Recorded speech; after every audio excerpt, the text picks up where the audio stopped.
इस समय अथर्व को हॉल में मौजूद बाकी 7 लोग और भी ज्यादा हैरान कर रहे थे। उनकी आभा से अथर्व आसानी से समझ गया कि इन 7 लोगों में 5 मार्शल कमांडर, एक 9वें स्तर का मार्शल जनरल और एक स्पिरिट कमांडर था। अथर्व इस पल बिल्कुल हैरान रह गया। क्या यही वो तुरुप का पत्ता था जो परिभूत विमला और आत्मा का पीछा करने वाले जहर कमांडर सत्यजीत उसे दे रहे थे? 5 मार्शल कमांडर, एक आत्मा कमांडर और एक 9वें स्तर का मार्शल जनरल। ताकत का ये स्तर वाकई काफी प्रभावशाली था। अगर परिभूत विमला और आत्मा का पीछा करने वाले जहर कमांडर सत्यजीत को भी इसमें शामिल कर लिया जाए तो फ्लाइंग स्पिरिट गेट की ताकत अब शायद दूसरे दर्जे की मानी जा सकती है। लेकिन इस समय अथर्व ने अपने सदमे को आंतरिक रूप से दबा दिया और उसकी निगाहें फिर से शांति से सभी पर घूम गईं। सनी के खड़े होने के बाद बाकी 7 लोगों की नजरें भी अथर्व पर टिक गईं और वे उसे आंकने लगे। उनकी भौहें थोड़ी सिकुड़ गईं क्योंकि उनमें से कोई भी अथर्व की ताकत को भांप नहीं पा रहा था। सब लोग, ये हमारे संप्रदाय के नेता हैं, आप लोग सम्मान क्यों नहीं दे रहे? परिभूत विमला की नजर सब पर पड़ी, उसके स्वर में थोड़ी ठंडक थी। 7 लोगों ने अथर्व को देखा और एक दूसरे को देखा। उनमें थोड़ी सी अनिच्छा जरूर थी, लेकिन वे परिभूत विमला की बात न मानने की हिम्मत नहीं जुटा पाए और आगे बढ़कर सलामी देने ही वाले थे। ठीक है, औपचारिकताएं छोड़ो, अथर्व ने हाथ हिलाया, उसकी नजर उनके हाव भावों पर घूम रही थी। वह जानता था कि ये लोग आसानी से उसके आगे नहीं झुकेंगे। आत्मा चेजर, जहर कमांडर सत्यजीत और परिभूत विमला ने ज्यादा कुछ नहीं कहा। फिर अथर्व से कहा, संप्रदाय नेता कृपया मुख्य सीट ले लो। ठीक है, अथर्व ने हल्के से जवाब दिया, फिर सबकी निगाहों के सामने मुख्य सीट की ओर चल पड़ा। जैसे ही वह उस खूबसूरत महिला के पास से गुजरा जो 24 या 5 साल की लग रही थी, अथर्व की असली ऊर्जा उसके पैरों के नीचे झिलमिला उठी और एक भंवर पल भर में प्रकट हो गया। उसी समय उसका शरीर सीधे उस महिला की ओर झपटा। महिला अचानक चौंकी, फिर उसके चेहरे पर उदासी छा गई। उसका पैर तुरंत पीछे हटा और उसके शरीर के चारों ओर से हवा जैसी सच्ची ऊर्जा उमड़ पड़ी और वह तेजी से पीछे हट गई। ची, इस क्षण अथर्व का शरीर एक प्रतिबिंब में बदल गया। उसी समय उसके पैरों के नीचे का भंवर एक छोटे बवंडर की तरह था और उसके शरीर के भीतर से सच्ची ऊर्जा तेजी से उमड़ पड़ी। उसके पैरों के नीचे का भंवर आसपास के स्थान के साथ जोर से कंपन कर रहा था, मानो अंतरिक्ष को ही विकृत कर रहा हो। खूबसूरत महिला का चेहरा और भी तेजी से बदल गया। उसे एक अदृश्य खिंचाव भी महसूस हुआ, मानो उस पर कोई असर कर रहा हो। प्रतिद्वंद्वी की गति का सीधा असर उसकी पीछे हटने की गति पर पड़ रहा था। और जैसे ही महिला मुक्त होने की पूरी कोशिश करने वाली थी, अगले ही पल उसका पूरा शरीर हवा के एक सूक्ष्म प्रवाह में लिपट गया, जिससे आसपास की हवा में लहरें पैदा हो गईं। तो ये एक धागा है, मुझे लगा कोई छोटा सा कीड़ा है। तभी उस खूबसूरत औरत के कानों में एक शांत आवाज गूंजी। तुरंत ही पीछे से एक हाथ धीरे से उसके दाहिने कंधे पर पड़ा और हवा की एक हल्की सी धारा उसकी गर्दन से भी गुजरी। अचानक जैसे ही पीछे से किसी का हाथ उसके कंधे पर पड़ा, उस महिला का चेहरा नाटकीय रूप से बदल गया। उसके आकर्षक चेहरे पर भय का भाव उभर आया और उसका रंग पीला पड़ गया। देखो, मुझे लगा था कि ये कोई छोटा सा कीड़ा है, लेकिन ये तो एक धागा निकला। अपनी असली ऊर्जा वापस लेते हुए अथर्व की आवाज फिर से शांत स्वर में बोली। उसने पहले ही उस औरत के कंधे से एक धागा उठा लिया था। कितनी भयानक गति है, ये गति बहुत भयानक है। इस समय लगभग सभी लोग अथर्व की गति के बारे में सोच रहे थे, जिसमें soul chaser poison commander Satyajit और परिभूत विमला भी शामिल थे। अथर्व की गति निश्चित रूप से एक भयानक स्तर पर पहुंच गई थी। इस समय महिला के बगल में खड़े अथर्व को देखकर हॉल में अचानक सन्नाटा छा गया। इस पहली मुलाकात में पलक झपकते ही ये युवक महिला के शरीर से एक धागा उठाने में कामयाब हो गया, यानी वह तुरंत महिला की जान ले सकता था। हालांकि यह एक अचानक हुआ हमला था, जिससे लोग पूरी तरह से तैयार नहीं थे और प्रतिक्रिया देने में असमर्थ थे, जिससे उसे पूरा फायदा मिल गया, लेकिन इसे एक अनुचित जीत माना जा सकता है। हालांकि ये गति का एक वास्तविक प्रदर्शन था। सभी जानते थे कि वह महिला स्वयं एक वायु गुण वाली मार्शल कलाकार थी और उसकी गति भी अत्यंत तीव्र थी। एक ही मुठभेड़ में इतनी आसानी से पहुंच जाना दर्शाता था कि प्रतिद्वंद्वी की गति कितनी भयानक थी। इस वक्त उस औरत को भी पसीने छूट रहे थे। हालांकि अभी वो तैयार नहीं थी, उसे लग रहा था कि इस संप्रदाय के नेता की रफ्तार वाकई भयानक स्तर पर पहुंच गई है। अगर वो पूरी तरह तैयार भी होती, तो भी शायद उसका मुकाबला करना उसके लिए बेहद मुश्किल होता। इस धागे ने मुझे इसे कीड़ा समझने की भूल कर दी है, तो चलो इसे जला देते हैं, अथर्व ने शांति से कहा। उसके हाथ में अग्नि गुण वाली सच्ची ऊर्जा की एक किरण झिलमिलाई और उसके हाथ का धागा तुरंत जलकर राख हो गया। इसी क्षण अथर्व के चारों ओर एक ठंडी आभा भी फैलने लगी। ये ठंडक उसके हाथ में जलते धागे के साथ कम हो गई और अंततः शांति लौट आई। लेकिन इस पल हॉल में मौजूद सभी लोगों के चेहरे पर एक अजीब सा भाव आ गया। ये संप्रदाय का नेता धागे को कीड़ा कैसे समझ सकता है? ये साफ तौर पर एक छिपा हुआ आरोप था। सबके मन में एक ही साथ एक विचार आया, इस संप्रदाय के नेता को कम नहीं आंकना चाहिए। धन्यवाद। संप्रदाय प्रमुख। इस समय उस सुंदर और सुघड़ महिला के हाव भाव बदल गए और उसने तुरंत अथर्व से कहा।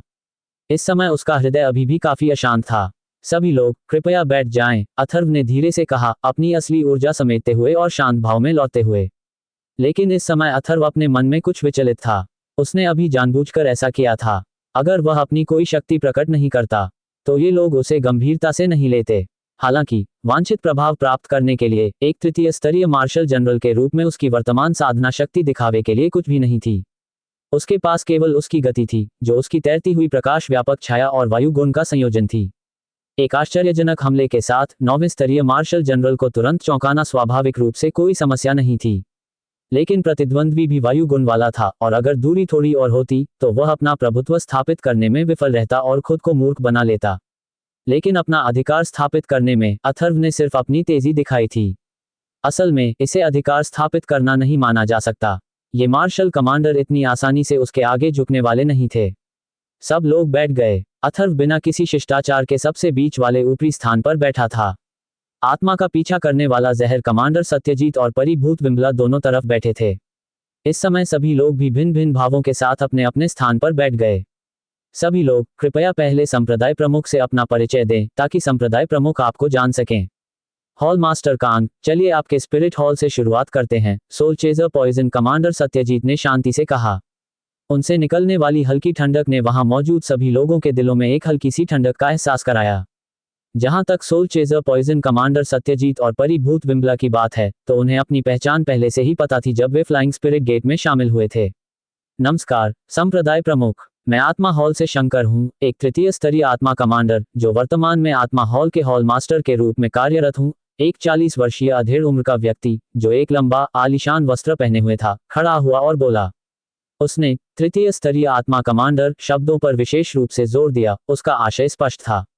अथर्व ने उस व्यक्ति को देखा जिसे वह पहले ही परख चुका था।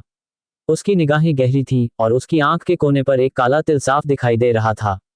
तीसरे स्तर के आत्मा कमांडर की शक्ति निश्चित रूप से अत्यंत प्रबल होती है। इस स्तर का एक आत्मा साधक 3 संप्रदायों और 4 द्वारों में एक बुजुर्ग भी बन सकता है। वह सोच रहा था कि आत्मा का पीछा करने वाले जहर कमांडर सत्यजीत और परिभूत विमला को इतना शक्तिशाली व्यक्ति कहां से मिला। नमस्कार संप्रदाय प्रमुख, यह विनम्र महिला जारा है, एक प्रथम स्तरीय वायु गुण वाली मार्शल कमांडर जो वर्तमान में डाक हॉल की हॉल मास्टर के रूप में कार्यरत है। 20 या 30 के दशक के उत्तरार्ध में वह अद्भुत सुंदरी खड़ी हुई और अथर्व को देखने लगी। उसकी आवाज किसी नाजुक बुलबुल के पहले गीत जैसी थी। उसके हाव भाव में ज्यादा बदलाव नहीं आया और वह मुस्कुराई जिससे लोगों को बहुत सहजता महसूस हुई। नमस्कार संप्रदाय प्रमुख, यह विनम्र महिला सारा है, 9वें स्तर की वायु गुण वाली मार्शल जनरल जो वर्तमान में डाक हॉल की उप हॉल मास्टर के रूप में कार्यरत है। जिस महिला के कंधे से अथर्व ने अभी अभी एक धागा उठाया था, उसने कहा। उसकी आंखें निर्मल जल की तरह थीं और उसकी भौहों के बीच एक सुरुचिपूर्ण पवित्रता का आभास था। हालांकि इस समय जब उसने अथर्व को देखा तो उसकी निगाहों में कुछ उतार चढ़ाव सा लग रहा था। नमस्कार संप्रदाय नेता, मैं अर्नब तुलसीदास हूं, एक तीसरे स्तर का पृथ्वी गुण मार्शल कमांडर जो वर्तमान में मार्शल हॉल के हॉल मास्टर के रूप में कार्य कर रहा हूं। एक तन पीले वस्त्र में एक मजबूत आदमी खड़ा हुआ और बोला। अथर्व ने इस व्यक्ति को देखा। उसकी मोटी भौहें और चमकदार आंखें, चौड़े कंधे और मोटी पीठ थी और उसके चारों ओर एक भयंकर आभा थी। तीसरे स्तर के मार्शल कमांडर की साधना शक्ति के साथ उसे 3 संप्रदायों और 4 द्वारों के रक्षकों की श्रेणी में होना चाहिए। नमस्कार संप्रदाय नेता, मैं राजन अय्यर हूं, एक द्वितीय स्तरीय अग्नि गुण मार्शल कमांडर जो वर्तमान में मार्शल हॉल के डिप्टी हॉल मास्टर के रूप में कार्य कर रहा हूं। नीले रंग के वस्त्र में एक मध्यम आयु वर्ग का व्यक्ति खड़ा हुआ और बोला। इस व्यक्ति को देखकर लग रहा था कि वह बूढ़ा नहीं था, लगभग 30 साल का, अभी अधेड़ भी नहीं हुआ था। उसकी कदकाठी एक बड़े पेड़ जैसी थी, हृष्ट पुष्ट और लंबा, सरल और बलवान, और उसके बाल छोटे घने काले थे जैसे कि एक हाथी। अथर्व भी दूसरे स्तर के मार्शल कमांडर की ताकत से बेहद संतुष्ट था। मार्शल कमांडर स्तर पर पहुंचते ही वे निस्संदेह पूर्ण शक्ति संपन्न हो गए। नमस्कार संप्रदाय प्रमुख, मैं प्रकाश झा हूं, एक तृतीय स्तरीय काष्ठ गुण वाला मार्शल कमांडर जो वर्तमान में दंड भवन के हॉल मास्टर के रूप में कार्यरत हूं। काले लंबे लबादे में एक व्यक्ति ने कहा। वह लगभग 30 या 40 वर्ष का था और उसकी आंखों में हमेशा एक शीतलता रहती थी। उसके चारों ओर अधिकार का एक अदृश्य आभामंडल भी था। नमस्कार संप्रदाय प्रमुख, मैं सुमन लाल हूं, प्रथम स्तरीय जल गुण वाला मार्शल कमांडर, जो वर्तमान में दंड भवन के उपमहलाध्यक्ष के रूप में कार्यरत हूं। नीले लंबे वस्त्र पहने आखिरी व्यक्ति खड़ा हुआ। उसकी भौहों के बीच एक स्त्रीत्व का भाव था और उसकी निगाहें भी थोड़ी स्ट्रैंड थीं, जिसमें एक भयावह शीतलता का भाव था। सभी ने खड़े होकर अपना परिचय दिया। जब सनी की बारी आई तो सनी ने तुरंत प्रणाम किया और कहा, संप्रदाय प्रमुख एल्डर बाई ने मुझे अभी के लिए मेटल हॉल का डिप्टी हॉल मास्टर नियुक्त किया है। कृपया सभी लोग बैठ जाएं। सभी के अपना परिचय देने के बाद अथर्व ने धीरे से कहा। उनका परिचय सुनकर अथर्व को सभी के बारे में प्रारंभिक जानकारी हो गई थी। हालांकि सभी वर्तमान हॉल मास्टर अस्थायी नियुक्तियां थीं, शायद इसलिए क्योंकि भूतपरी विमला पदों को अंतिम रूप देने के लिए उनका इंतजार कर रही थी। संप्रदाय गुरु, वर्तमान में हमारे पास 6 हॉल हैं: dark hall, martial hall, punishment hall, gold hall, spirit hall और आउटर हॉल। डार्क हॉल सभी खुफिया जानकारी और जानकारी एकत्र करने के लिए जिम्मेदार है। मार्शल हॉल उच्च श्रेणी के शिष्यों को प्रशिक्षित करने के लिए जिम्मेदार है और वर्तमान में हमारे फ्लाइंग स्पिरिट संप्रदाय की असली ताकत का प्रतिनिधित्व करता है। पनिशमेंट हॉल कानूनों और दंडों की देखरेख करता है। संप्रदाय के भीतर जो कोई भी हमें धोखा देता है या बाहरी ताकतों द्वारा बंदी बनाया जाता है, उसे पनिशमेंट हॉल संभालता है। गोल्ड हॉल फ्लाइंग स्पिरिट संप्रदाय के सभी मौजूदा व्यवसायों का प्रबंधन करता है और हमारे सभी मौजूदा खर्चों का स्रोत है। स्पिरिट हॉल गोलियों और हथियारों को परिष्कृत करने के लिए जिम्मेदार है, जिन्हें गोल्ड हॉल बेचता है। और आउटर हॉल है, जो मुख्य रूप से फ्लाइंग स्पिरिट संप्रदाय के क्षेत्र के सभी मामलों को संभालता है और हमारी वर्तमान सार्वजनिक शक्ति है। आत्मा भक्षक विश्व गुरु सत्यजीत ने अथर्व को समझाया। भूतपरी विमला ने कहा, संप्रदाय गुरु, डार्क हॉल का नेतृत्व वर्तमान में जारा कर रही है। जारा प्राचीन क्षेत्र में काफी प्रसिद्ध है, जिसे भूत छाया राक्षस के रूप में जाना जाता है। वह और सारा बहनें हैं, दोनों कई साल पहले मेरी पंजीकृत शिष्या थीं। मैं उन्हें 2 साल पहले उड़ती आत्मा संप्रदाय में लाया था। अथर्व ने थोड़ा सिर हिलाया। जारा और सारा, कोई आश्चर्य नहीं कि वे लगभग 40 से 50% एक जैसी दिखती थीं। तो वे बहनें थीं और भूतपरी विमला की पंजीकृत शिष्याएं थीं। वे शायद भूतपरी विमला के कारण ही उड़ती आत्मा संप्रदाय में आई थीं। भूतपरी द्वारा पंजीकृत शिष्य के रूप में स्वीकार किया गया कोई भी व्यक्ति असाधारण होना चाहिए। संप्रदाय गुरु, मार्शल हॉल का नेतृत्व वर्तमान में अर्नब तुलसीदास कर रहे हैं। हॉल मास्टर अर्नाब प्राचीन डोमेन क्षेत्र में भी बहुत प्रसिद्ध हैं, जिन्हें आयरन फिस्ट के नाम से जाना जाता है। भूतपरी विमला ने फिर अर्नब तुलसीदास से कहा, हॉल मास्टर अर्नाब, हाल ही में प्रगति कैसी रही है? प्रतिष्ठित वरिष्ठ को सूचित करते हुए, मार्शल हॉल में वर्तमान में 5000 शिष्य हैं। 4000 मार्शल शिष्य साधना स्तर तक पहुंच चुके हैं। 800 मार्शल गुरु स्तर पर हैं, जिनमें से लगभग 100 8वें या 9वें स्तर के मार्शल गुरु हैं। मार्शल आत्मा स्तर पर 70 शिष्य हैं, लेकिन केवल 18 8वें या 9वें स्तर के मार्शल आत्मा पर हैं। जहां तक मार्शल जनरल स्तर की बात है, कुल मिलाकर केवल 9 ही हैं, अर्नब तुलसीदास ने बताया। इतने सारे लोग, अथर्व मन ही मन चौंका। उसने उम्मीद नहीं की थी कि मार्शल हॉल में अब इतने लोग होंगे।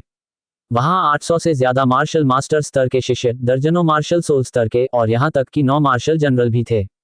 इस संरचना के साथ फ्लाइंग स्पिरिट संप्रदाय पहले से ही द्वितीय श्रेणी की सेनाओं में शुमार होने में सक्षम था। संप्रदाय गुरु, मार्शल हॉल के सभी लोग वर्तमान में मिस्टी कैपिटल पर्वत श्रृंखला में हॉल मास्टर अर्नाब और हॉल मास्टर ली द्वारा प्रशिक्षित किए जा रहे हैं। यह अनुमान लगाया गया है कि बहुत कम लोग हमारे फ्लाइंग स्पिरिट संप्रदाय के मार्शल हॉल की ताकत के बारे में जानते हैं। ये वह शक्ति है जिसे हमने पिछले 2 वर्षों में विकसित किया है। भूतपरी विमला ने धीरे से कहा, ऐसा प्रतीत होता है कि उसने अथर्व के आश्चर्य को भांप लिया था। अथर्व ने थोड़ा सिर हिलाया। उड़ती आत्मा संप्रदाय की शक्ति अभी अंधेरे में छिपी हुई थी। जब उड़ती आत्मा संप्रदाय की शक्ति प्रस्फुटित होने का दिन आएगा, तो निश्चित रूप से बहुत से लोग आश्चर्यचकित होंगे। संप्रदाय गुरु, दंड हॉल का नेतृत्व वर्तमान में हॉल मास्टर प्रकाश झा कर रहे हैं।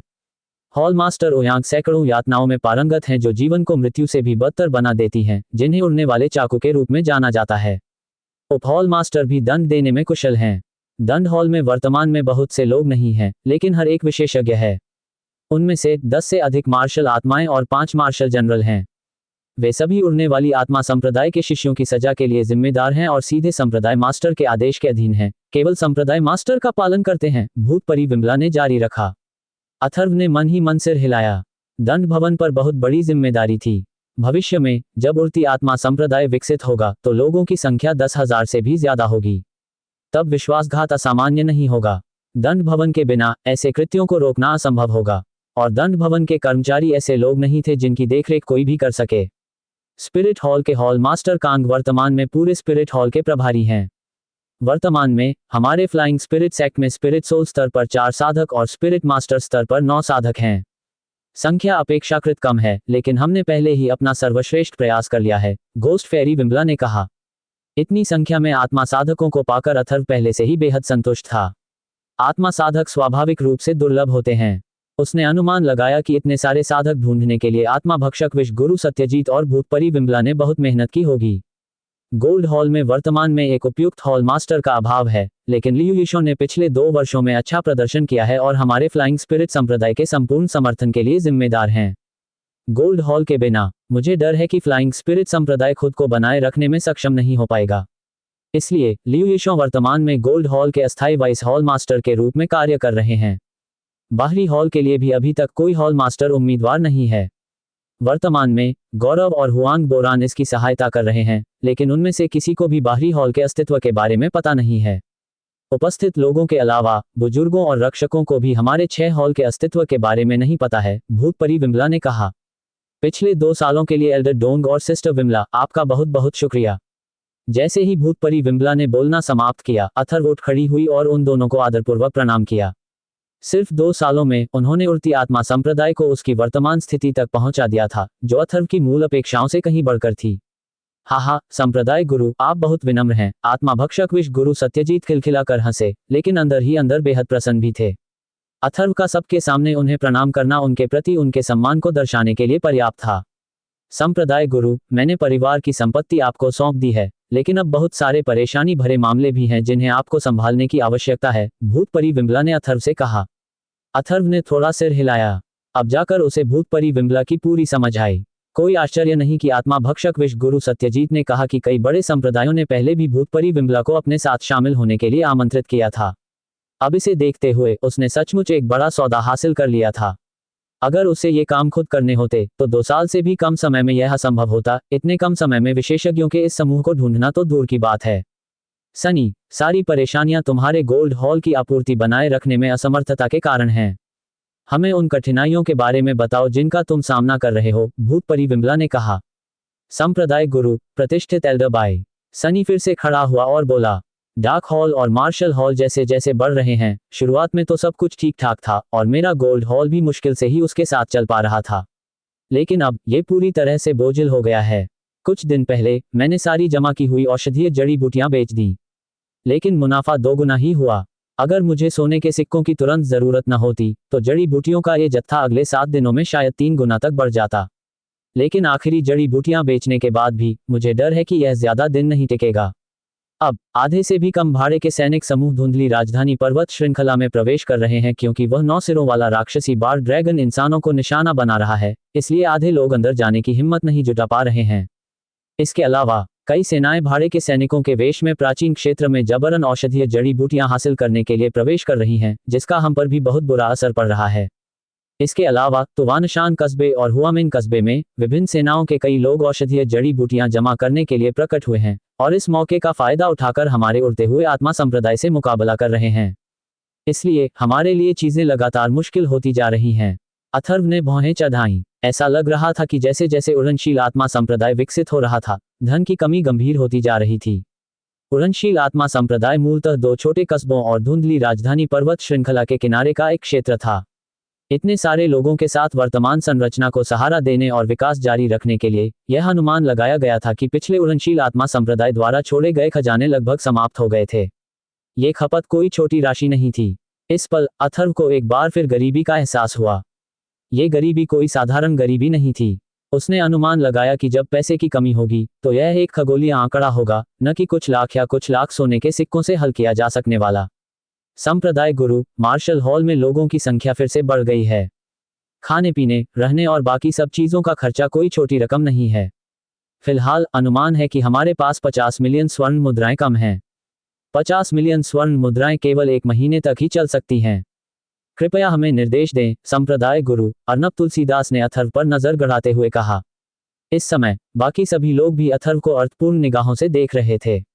अर्नब तुलसीदास सीधे संप्रदाय प्रमुख से पैसे मांग रहा था। सभी जानते थे कि अर्नब तुलसीदास जानबूझकर ऐसा कर रहा था और देखना चाहता था कि संप्रदाय प्रमुख उसे ला सकते हैं या नहीं।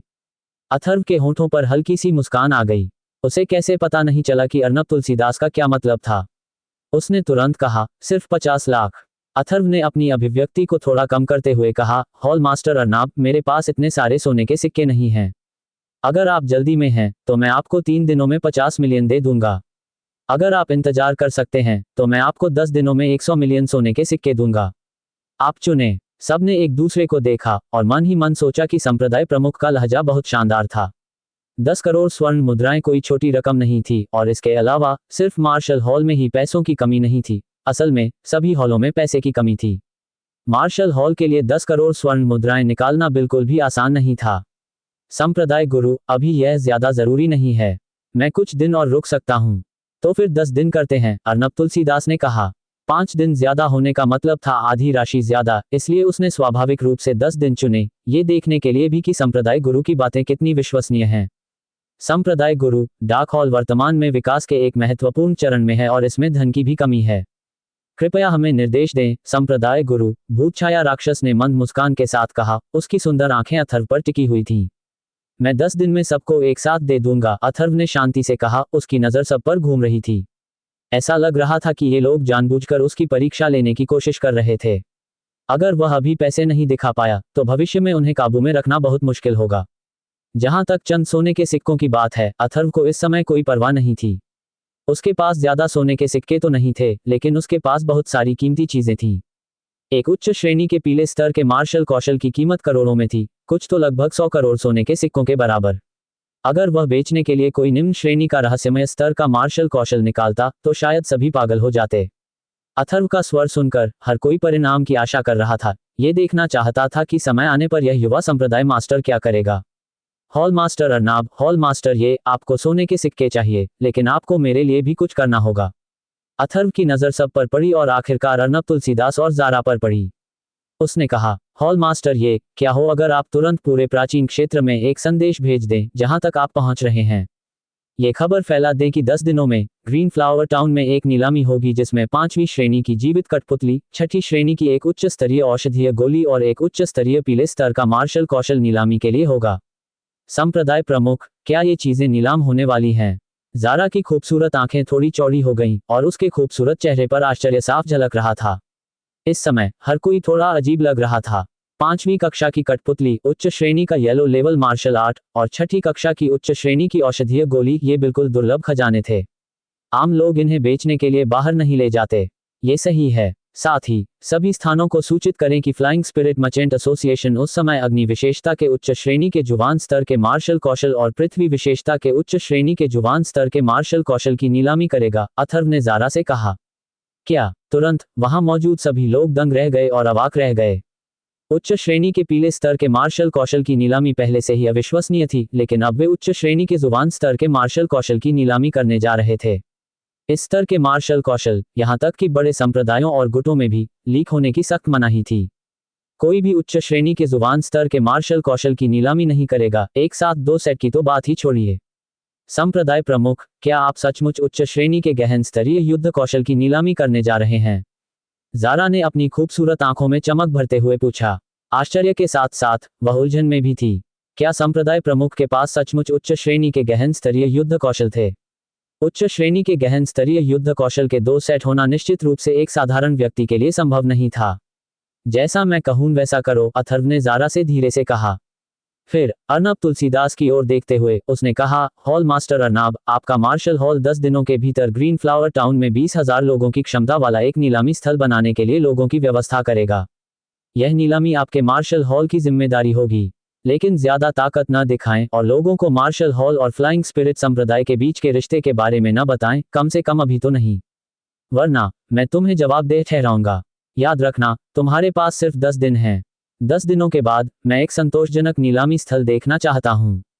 बाकी मामलों के लिए आप गोल्ड हॉल के साथ चर्चा करके उन्हें सुलझा सकते हैं। अगर कोई और समस्या है तो गोल्ड हॉल फ्लाइंग स्पिरिट संप्रदाय के बुजुर्गों से उन्हें हल करवाएगा, अथर्व ने कहा। मेरे मार्शल हॉल के लिए जिम्मेदार? अर्नब तुलसीदास थोड़ा हैरान हुआ। अगर हॉल मास्टर अर्नाब को लगता है कि वह ये नहीं कर सकता तो मैं किसी और को ये करने दूंगा, अथर्व ने अर्नब तुलसीदास को देखा और कहा। कोई बात नहीं, मैं इसे 10 दिन में अवश्य पूरा कर लूंगा, अर्नब तुलसीदास ने दांत पीसते हुए कहा। संप्रदाय प्रमुख, अभी तो सिर्फ 10 दिन बाकी हैं। अगर नीलामी की खबर फैल भी गई तो भी ज्यादा लोग खबर मिलने के बाद ग्रीन फ्लावर टाउन नहीं पहुंच पाएंगे। क्या थोड़ी देर नहीं हो गई? ज़ारा ने पूछा। मुझे पता है, हालांकि खबर भेज दी गई है, लेकिन जो लोग ग्रीन फ्लावर टाउन तक पहुंच पाएंगे वे प्राचीन क्षेत्र के कुछ ही सैनिक और विशेषज्ञ होंगे। और इस बार हम जिन वस्तुओं की नीलामी कर रहे हैं वे आम लोगों के लिए नहीं हैं। मेरा मानना है कि कई शक्तिशाली और प्रभावशाली लोग, अगर वे इच्छुक हों, तो 10 दिनों में पहुंचने के लिए पर्याप्त समय पा लेंगे। आपको बस खबर भेजनी होगी, अथर्व ने कहा। हाँ, संप्रदाय नेता ये फेई ने उत्तर दिया। अथर्व की व्यवस्था को सुनकर soul chasing poison master Satyajit और घोस्ट फेरी विम्बला की निगाहें थोड़ी बदल गईं, लेकिन उन्होंने अभी कुछ और नहीं पूछा। क्या सब ठीक हैं? तो लियू यिशों और पनिशमेंट हॉल के 2 हॉल मास्टर्स रुकेंगे। बाकी हॉल मास्टर्स जाकर काम कर सकते हैं।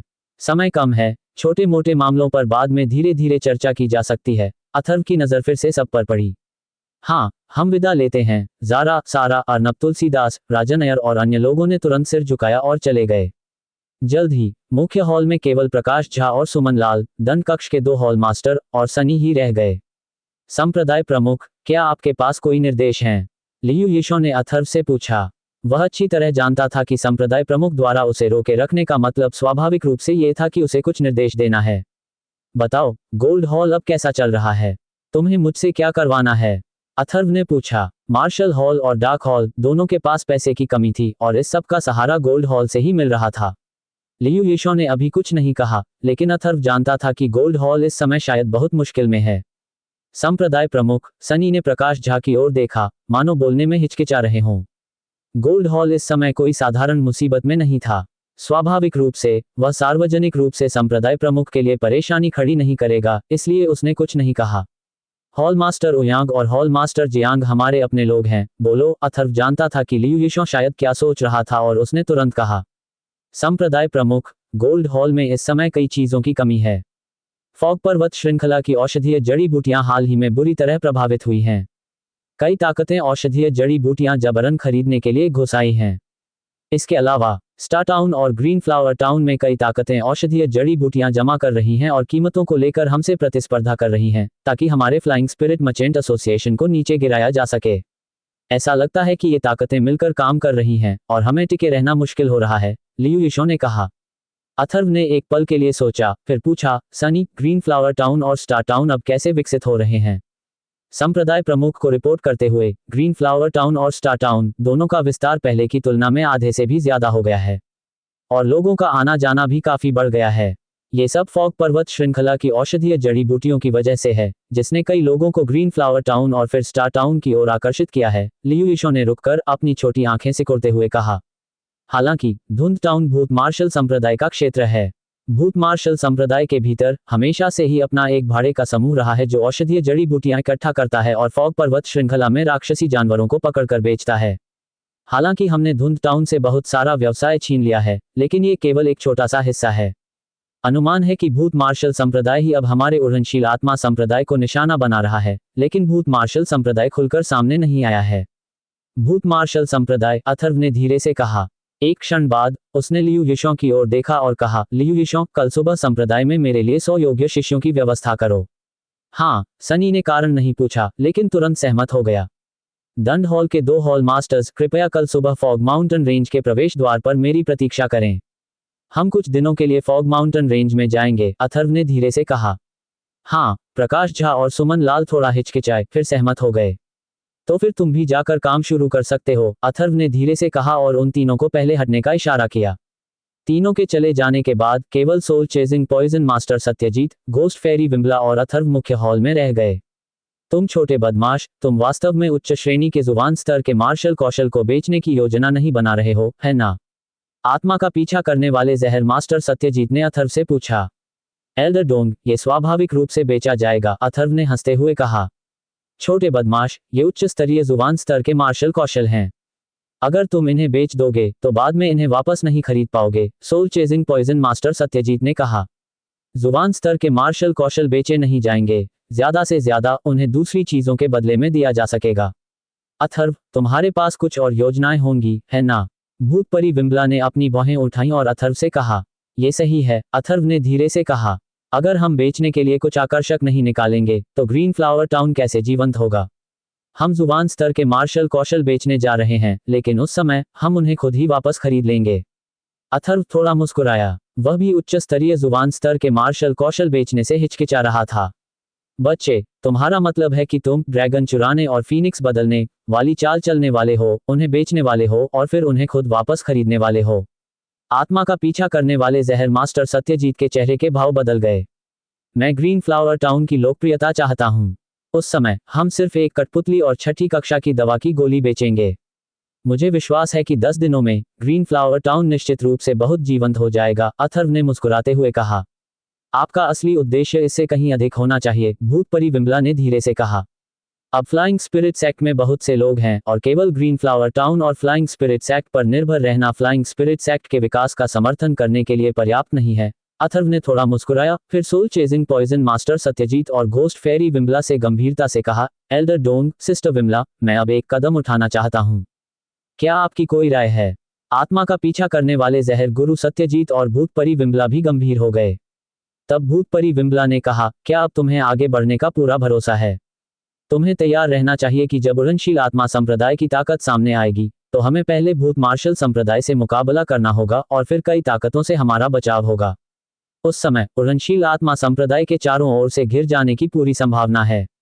उड़नशील आत्मा संप्रदाय की वर्तमान ताकत को शायद ही दोयम दर्जे की ताकत कहा जा सकता है, लेकिन हमारा विकास देर से और बहुत जल्दी हुआ है, इसलिए पैर जमाना आसान नहीं होगा।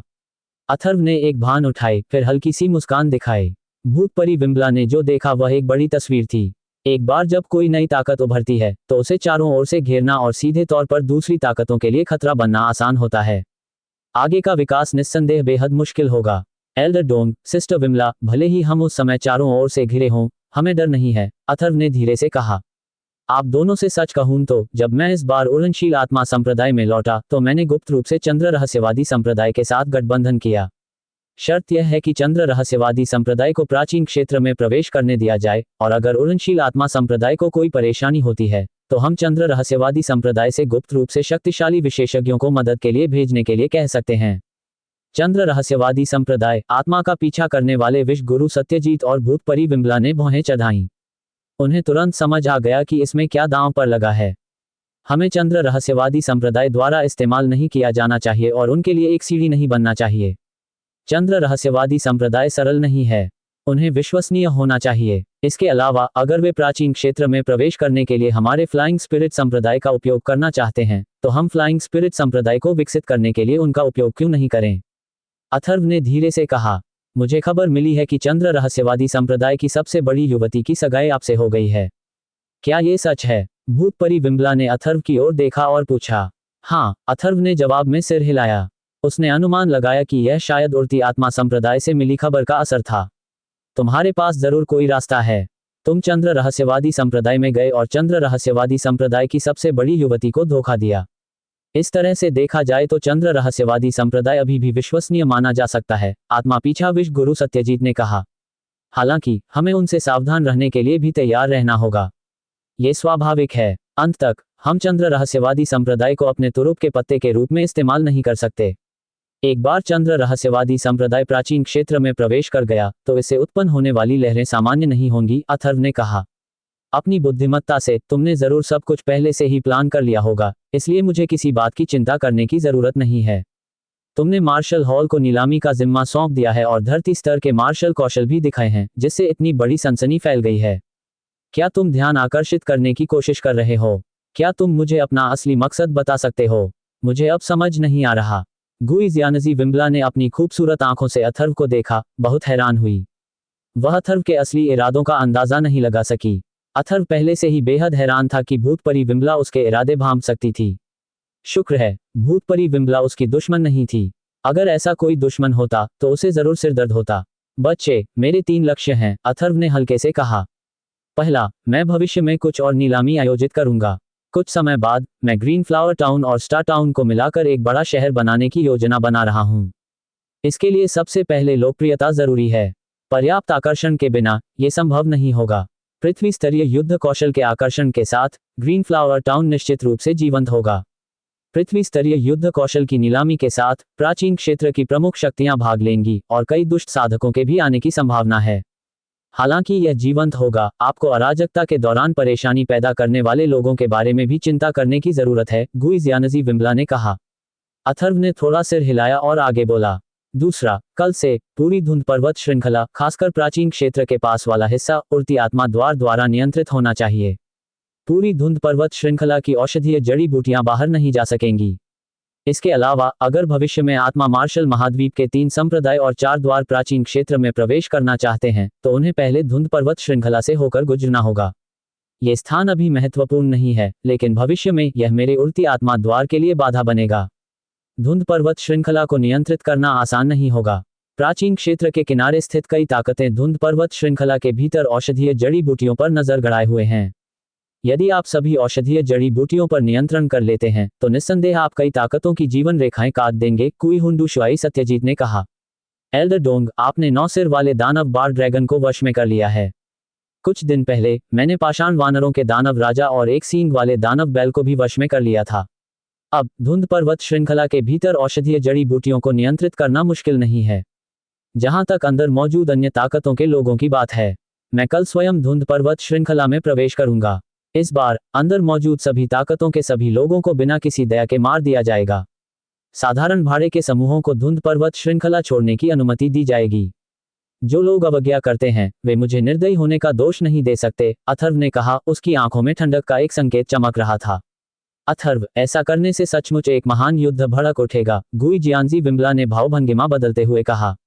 नीलामी के चलते मेरा अनुमान है कि इस दौरान उन ताकतों की ज्यादातर ऊर्जा ग्रीन फ्लावर टाउन में होने वाली नीलामी पर केंद्रित होगी। जब तक वे प्रतिक्रिया देंगे तब तक मैं 10 दिनों में धुंध पर्वत श्रृंखला का आधा हिस्सा जीत चुका होऊंगा। जहां तक एक महायुद्ध छिड़ने की बात है, मैं ठीक इसी का इंतजार कर रहा हूं। हालांकि मेरे उड़ती आत्मा गेट की शक्ति अभी कमजोर नहीं है, फिर भी यह काफी नहीं है। विकास का सबसे तेज तरीका युद्ध का समर्थन करने के लिए युद्ध का इस्तेमाल करना ही है, अथर्व ने कहा। युद्ध को युद्ध का सहारा देकर ऐसा लगता है कि तुम पूरी चाल चलने की योजना बना रहे हो, भूतपरी विमला ने हल्के से कहा। जब वह दिन आएगा तो मेरा अनुमान है कि प्राचीन क्षेत्र में शांति नहीं रहेगी। तीसरा, 9 सिर वाले दानव बार ड्रैगन के बेस कैंप में बहुत सारी औषधीय जड़ी बूटियां हैं। इस बार ग्रीन फ्लावर टाउन में बहुत से लोग होंगे, इसलिए मैं जाकर औषधीय जड़ी बूटियां ले आऊंगा। उस समय धुंध पर्वत श्रृंखला में होने वाले बदलावों के साथ मुझे लगता है कि औषधीय जड़ी बूटियों की कीमत तेजी से बढ़ेगी। हम उन्हें उन ताकतों को ऊंची कीमत पर बेचेंगे जिन्होंने औषधीय जड़ी बूटियां जमा कर रखी हैं। उड़ती आत्मा गेट को भी विकास के लिए बहुत पैसे की जरूरत है। जब धुंध पर्वत श्रृंखला सामान्य हो जाएगी तो हम औषधीय जड़ी बूटियों की कीमत कम कर देंगे। तब उनके पास रोने का समय होगा। जब वे इसे और सहन नहीं कर पाएंगे और उन्हें अपनी औषधीय जड़ी बूटियां बेचनी पड़ेंगी तो हम फिर से कीमत बढ़ा देंगे, अथर्व ने कहा। उसके होठों पर फिर से एक ठंडी मुस्कान आ गई। तुम बच्चे वाकई बहुत दुष्ट हो, आत्मा पीछा करने वाला जहर मास्टर सत्यजीत ने आह भरी। वह स्वाभाविक रूप से इसके पीछे का कारण समझ गया। अगर वे सचमुच इस प्राचीन क्षेत्र के किनारे स्थित धुंध पर्वत श्रृंखला पर नियंत्रण कर लेते तो निस्संदेह ये औषधीय जड़ी बूटियों की जीवन रेखा पर नियंत्रण करने के बराबर होता। उस समय कीमत पूरी तरह से खुद ही तय होती। अगर औषधीय जड़ी बूटियों का भंडारण करने वाली ताकतें भारी मात्रा में खरीदती तो उन्हें निश्चित रूप से भारी नुकसान होता, लेकिन जैसे ही वे उन्हें बेचते कीमत तुरंत बढ़ जाती। अनुमान है कि कई लोग इतने गुस्से में होंगे कि उनका खून बह जाएगा। अथर्व हल्के से मुस्कुराए। यह एकाधिकार है। किसी चीज पर एकाधिकार करने की ताकत होने पर ही आप अंतिम निर्णय ले सकते हैं। बेशक ये सब तभी संभव है जब आपके पास पूरी ताकत हो। तुम कल प्राचीन क्षेत्र में जा रहे हो। प्रमुख सेनाओं के कुछ भाड़े के सैनिक समूह काफी शक्तिशाली हैं।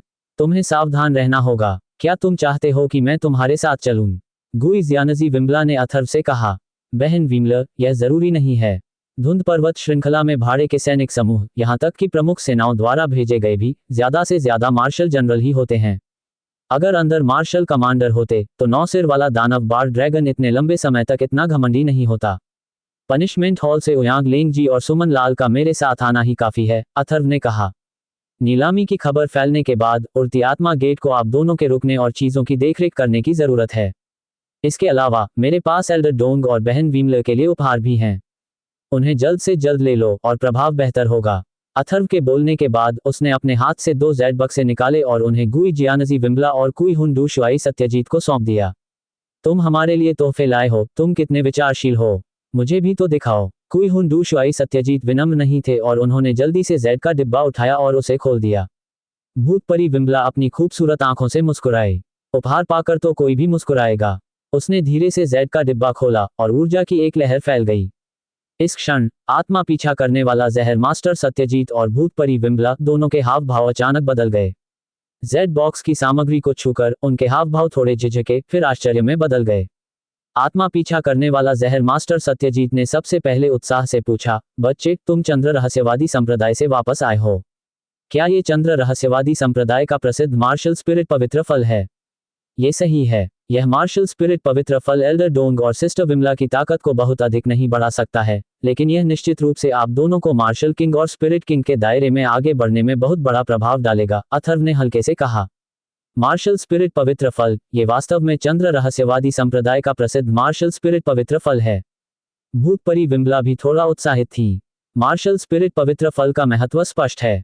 शीर्ष 9 स्तरीय मार्शल कमांडरों और शीर्ष 9 स्तरीय स्पिरिट कमांडरों के लिए ये और भी अधिक मूल्यवान है। वे शक्ति संवर्धन के प्रभाव को अनदेखा कर सकते हैं। वे इस बात को महत्व देते हैं कि मार्शल स्पिरिट पवित्र फल लेने के बाद मार्शल किंग और स्पिरिट किंग के स्तर तक पहुंचने की संभावना 50% तक पहुंच जाएगी। और मार्शल स्पिरिट पवित्र फल पर हमेशा से चंद्र रहस्यवादी संप्रदाय का नियंत्रण रहा है। इस खजाने के बारे में बहुत कम लोग जानते हैं, और चंद्र रहस्यवादी संप्रदाय ऐसी जगह नहीं है जहां दूसरे लोग लालच कर सकें या दखलंदाजी कर सकें। चंद्र रहस्यवादी संप्रदाय के उत्कृष्ट प्रत्यक्ष शिष्यों के अलावा बाहरी लोगों के लिए ऐसा खजाना पाना लगभग असंभव है। और ऐसा खजाना मार्शल कमांडरों और स्पिरिट कमांडरों के लिए बिल्कुल घातक प्रलोभन है। निचले स्तर के साधक अभी भी शक्ति बढ़ाने में मार्शल स्पिरिट पवित्र फल के प्रभाव को महत्व दे सकते हैं, लेकिन वे अभी तक यह महसूस नहीं कर सकते कि मार्शल किंग और स्पिरिट किंग तक पहुंचने की संभावना को 50% तक बढ़ाने की क्षमता सबसे महत्वपूर्ण प्रभाव है। बच्चे, मैं ये तोहफा स्वीकार करूंगा, शुक्रिया। कुई हुन डू शुआई ने अथर्व की ओर देखा। उसकी आंखों में कृतज्ञता के भाव थे। वह स्वाभाविक रूप से जानता था कि इस खजाने का उस पर क्या असर होगा। एल्डर डोंग, क्या आप मुझे धन्यवाद कहकर एक बाहरी व्यक्ति की तरह व्यवहार कर रहे हैं? अथर्व ने हल्के से कहा। ये मैंने गलत कहा, कुई हुन डू शुआई, सत्यजीत ने मुस्कुराते हुए कहा। अथर्व, मैं इस उपहार को भी मना नहीं कर सकता। इस मार्शल स्पिरिट पवित्र फल के साथ मुझे विश्वास है कि मुझे सफलता पाने में ज्यादा समय नहीं लगेगा। धन्यवाद, गुई जियानजी विमला ने हल्के से कहा। मुझे उम्मीद है कि सिस्टर विमला जल्द ही सफलता हासिल कर लेंगी। उस समय मेरे उड़ती आत्मा गेट की देखरेख एक मार्शल किंग विशेषज्ञ द्वारा की जाएगी, अथर्व ने हल्के से कहा। अथर्व, जिस अंकल नील को आपने कल आमंत्रित किया था, वह कम से कम मार्शल किंग या स्पिरिट किंग के स्तर के हैं, और उन्हें कोई साधारण मार्शल किंग या स्पिरिट किंग नहीं होना चाहिए। उनके द्वारा सब कुछ देख लेने से उड़ती आत्मा गेट के पास अब एक तुरुप का पत्ता है, गुई जियानजी विमला ने कहा। सिस्टर विमला, अंकल नील को कुछ चोटें लगी हैं और इतने कम समय में आगे बढ़ना सुविधाजनक नहीं है। इसलिए उड़ती आत्मा गेट को अभी भी आपके और एल्डर डोंग के टूटने तक इंतजार करना होगा, अथर्व ने हल्के से कहा। मैं काफी समय से 9 परतों वाले मार्शल कमांडर के शिखर पर हूं। इस मार्शल स्पिरिट पवित्र फल और कल अंकल नील के मार्गदर्शन के साथ मुझे लगता है कि मुझे भी हाल ही में सफलता मिलने की उम्मीद है। नीलामी के बाद मैं एकांतवास में जाऊंगा और एक बार सफलता पाने की कोशिश करूंगा। मुझे उम्मीद है कि मैं सफल हो पाऊंगा, गुई जियानजी विमला ने कहा। बहन विमला, आपके लिए एक और चीज है। अथर्व हल्के से मुस्कुराए और अपने हाथ से एक जेड स्लिप निकाली। उस पर ऊर्जा की एक लहर थी और एक हल्की सी ध्वनि गूंजती हुई लग रही थी। पृथ्वी स्तरीय निम्न स्तरीय मार्शल कौशल। भूतपरी विमला को तुरंत एहसास हुआ कि यह मार्शल कौशलों का एक समूह था और यह पृथ्वी स्तरीय निम्न स्तरीय मार्शल कौशल था। जेड स्लिप पर ऊर्जा के उतार चढ़ाव को महसूस करते हुए वह उलझन में पड़ने लगी। यह एक विशेष प्रकार का युद्ध कौशल है। 3 संप्रदायों और 4 द्वारों की सभा में मैंने युद्ध कौशलों का यह समूह देखा और इसे विशेष रूप से अपने पास रख लिया। ऐसा कहा जाता है कि इसे हुआनहुन द्वार से लाया गया था और इसे स्वर्गीय ध्वनि आत्मा दमनकारी राग कहा जाता है। कोई भी गुण इसे साधना कर सकता है, लेकिन साधक को लय में निपुण होना चाहिए। मुझे लगता है कि यह बहन विमला के लिए उपयुक्त होना चाहिए, अथर्व ने भूतपरी विमला को युद्ध कौशल की जेड पर्ची देते हुए हल्के से कहा। 3 संप्रदायों और 4 द्वारों की सभा में अथर्व ने युद्ध कौशलों का यह समूह देखा था और इसे भूतपरी विमला को देने की योजना बनाई थी। लय युद्ध कौशल अत्यंत दुर्लभ हैं, रक्षात्मक युद्ध कौशलों से भी कहीं अधिक दुर्लभ। लय युद्ध कौशलों का एक समूह देखना आमतौर पर अत्यंत कठिन होता है। ये वास्तव में एक लय मार्शल कौशल है। मैंने दशकों तक खोज की है और केवल पीले स्तर के निम्न स्तरीय लय मार्शल कौशल का एक सेट ही पाया है। ये पहली बार है जब मैंने पृथ्वी स्तर का निम्न स्तरीय लय मार्शल कौशल देखा है। गुई जियानजी विमला एक बार फिर थोड़ा उत्साहित थी। उसके जैसे लय प्रेमी के लिए वह लय मार्शल कौशल का एक सेट चाहती थी, लेकिन अगर स्तर बहुत कम और शक्ति बहुत कम हो तो यह उसके लिए बेकार होगा। अब ये पृथ्वी स्तर का निम्न स्तरीय लय मार्शल कौशल निश्चित रूप से उसके लिए सबसे उपयुक्त है। अथर्व, मुझे पता है कि अगर मैं तुम्हें धन्यवाद कहूंगी तो तुम कहोगी कि मैं एक अजनबी हूं, लेकिन फिर भी मुझे तुम्हें धन्यवाद कहना ही होगा। मार्शल स्पिरिट, सेक्रेट फ्रूट और heavenly sound soul suppressing melody दोनों मेरे लिए बेहद महत्वपूर्ण हैं, गुई जियानजी विम्बला ने कहा। स्टॉप्ड। अगर किसी को धन्यवाद देना चाहिए तो वो मैं हूं जो आप दोनों को धन्यवाद दे रहा हूं। इस दौरान उड़ती आत्मा संप्रदाय आपकी देखभाल में रहा है। अथर्व ने फिर से सिर झुकाया। उसे आत्मा का पीछा करने वाले जहर राजा सत्यजीत और भूत परी विम्बला द्वारा उड़ती आत्मा संप्रदाय के लिए किए गए सभी कार्यों की गहरी याद आ रही थी। हा, आत्मा का पीछा करने वाले जहर राजा सत्यजीत और भूत परी विम्बला हल्के से मुस्कुराए, उनकी आंखों में संतुष्टि के भाव थे। अथर्व, चंद्र रहस्यवादी संप्रदाय में आपके समय के बारे में अभी तक किसी अन्य शिष्य को पता नहीं है। न ही उन्हें पता है कि आप मूल रूप से चंद्र रहस्यवादी संप्रदाय के शिष्य थे। उन्हें बताना या न बताना आप पर निर्भर है। हालांकि डार्क हॉल के लोग सभी प्रमुख शक्तियों के बारे में जानकारी एकत्र करते हैं, इसलिए मुझे लगता है कि मेरे 2 पंजीकृत शिष्यों को शक हो सकता है कि आप 3 संप्रदायों और 4 द्वारों की महाप्रतियोगिता के विजेता हैं। उन्होंने मुझसे पूछा था और मैंने इसे आपके लिए गुप्त रखा, भूत परी विम्बला ने कहा। अभी उन्हें न बताना ही बेहतर है। भविष्य में कोशिश करना कि बड़े शिष्य मेरा नाम न लें, अथर्व ने धीरे से कहा। इस समय अथर्व भी शास्त्री परिवार के मामलों को लेकर चिंतित था। देर सवेर लोग उड़ती आत्मा संप्रदाय में उनके बारे में पूछताछ करेंगे। अगर उसका नाम व्यापक रूप से जाना जाता तो प्रमुख ताकतों के लिए उसे ढूंढना आसान हो जाता। यह एक ऐसी बात थी जिसके बारे में अथर्व को अब सतर्क रहना था। अथर्व आत्मा का पीछा करने वाले विश्व राजा सत्यजीत और भूत परी विम्बला के साथ रात के अंधेरे में उड़ती आत्मा संप्रदाय में वापस लौटा। तब तक सुबह के 3 बज चुके थे। रास्ते में अथर्व ने उनके साथ उड़ती आत्मा संप्रदाय के भविष्य के विकास पर फिर से चर्चा की।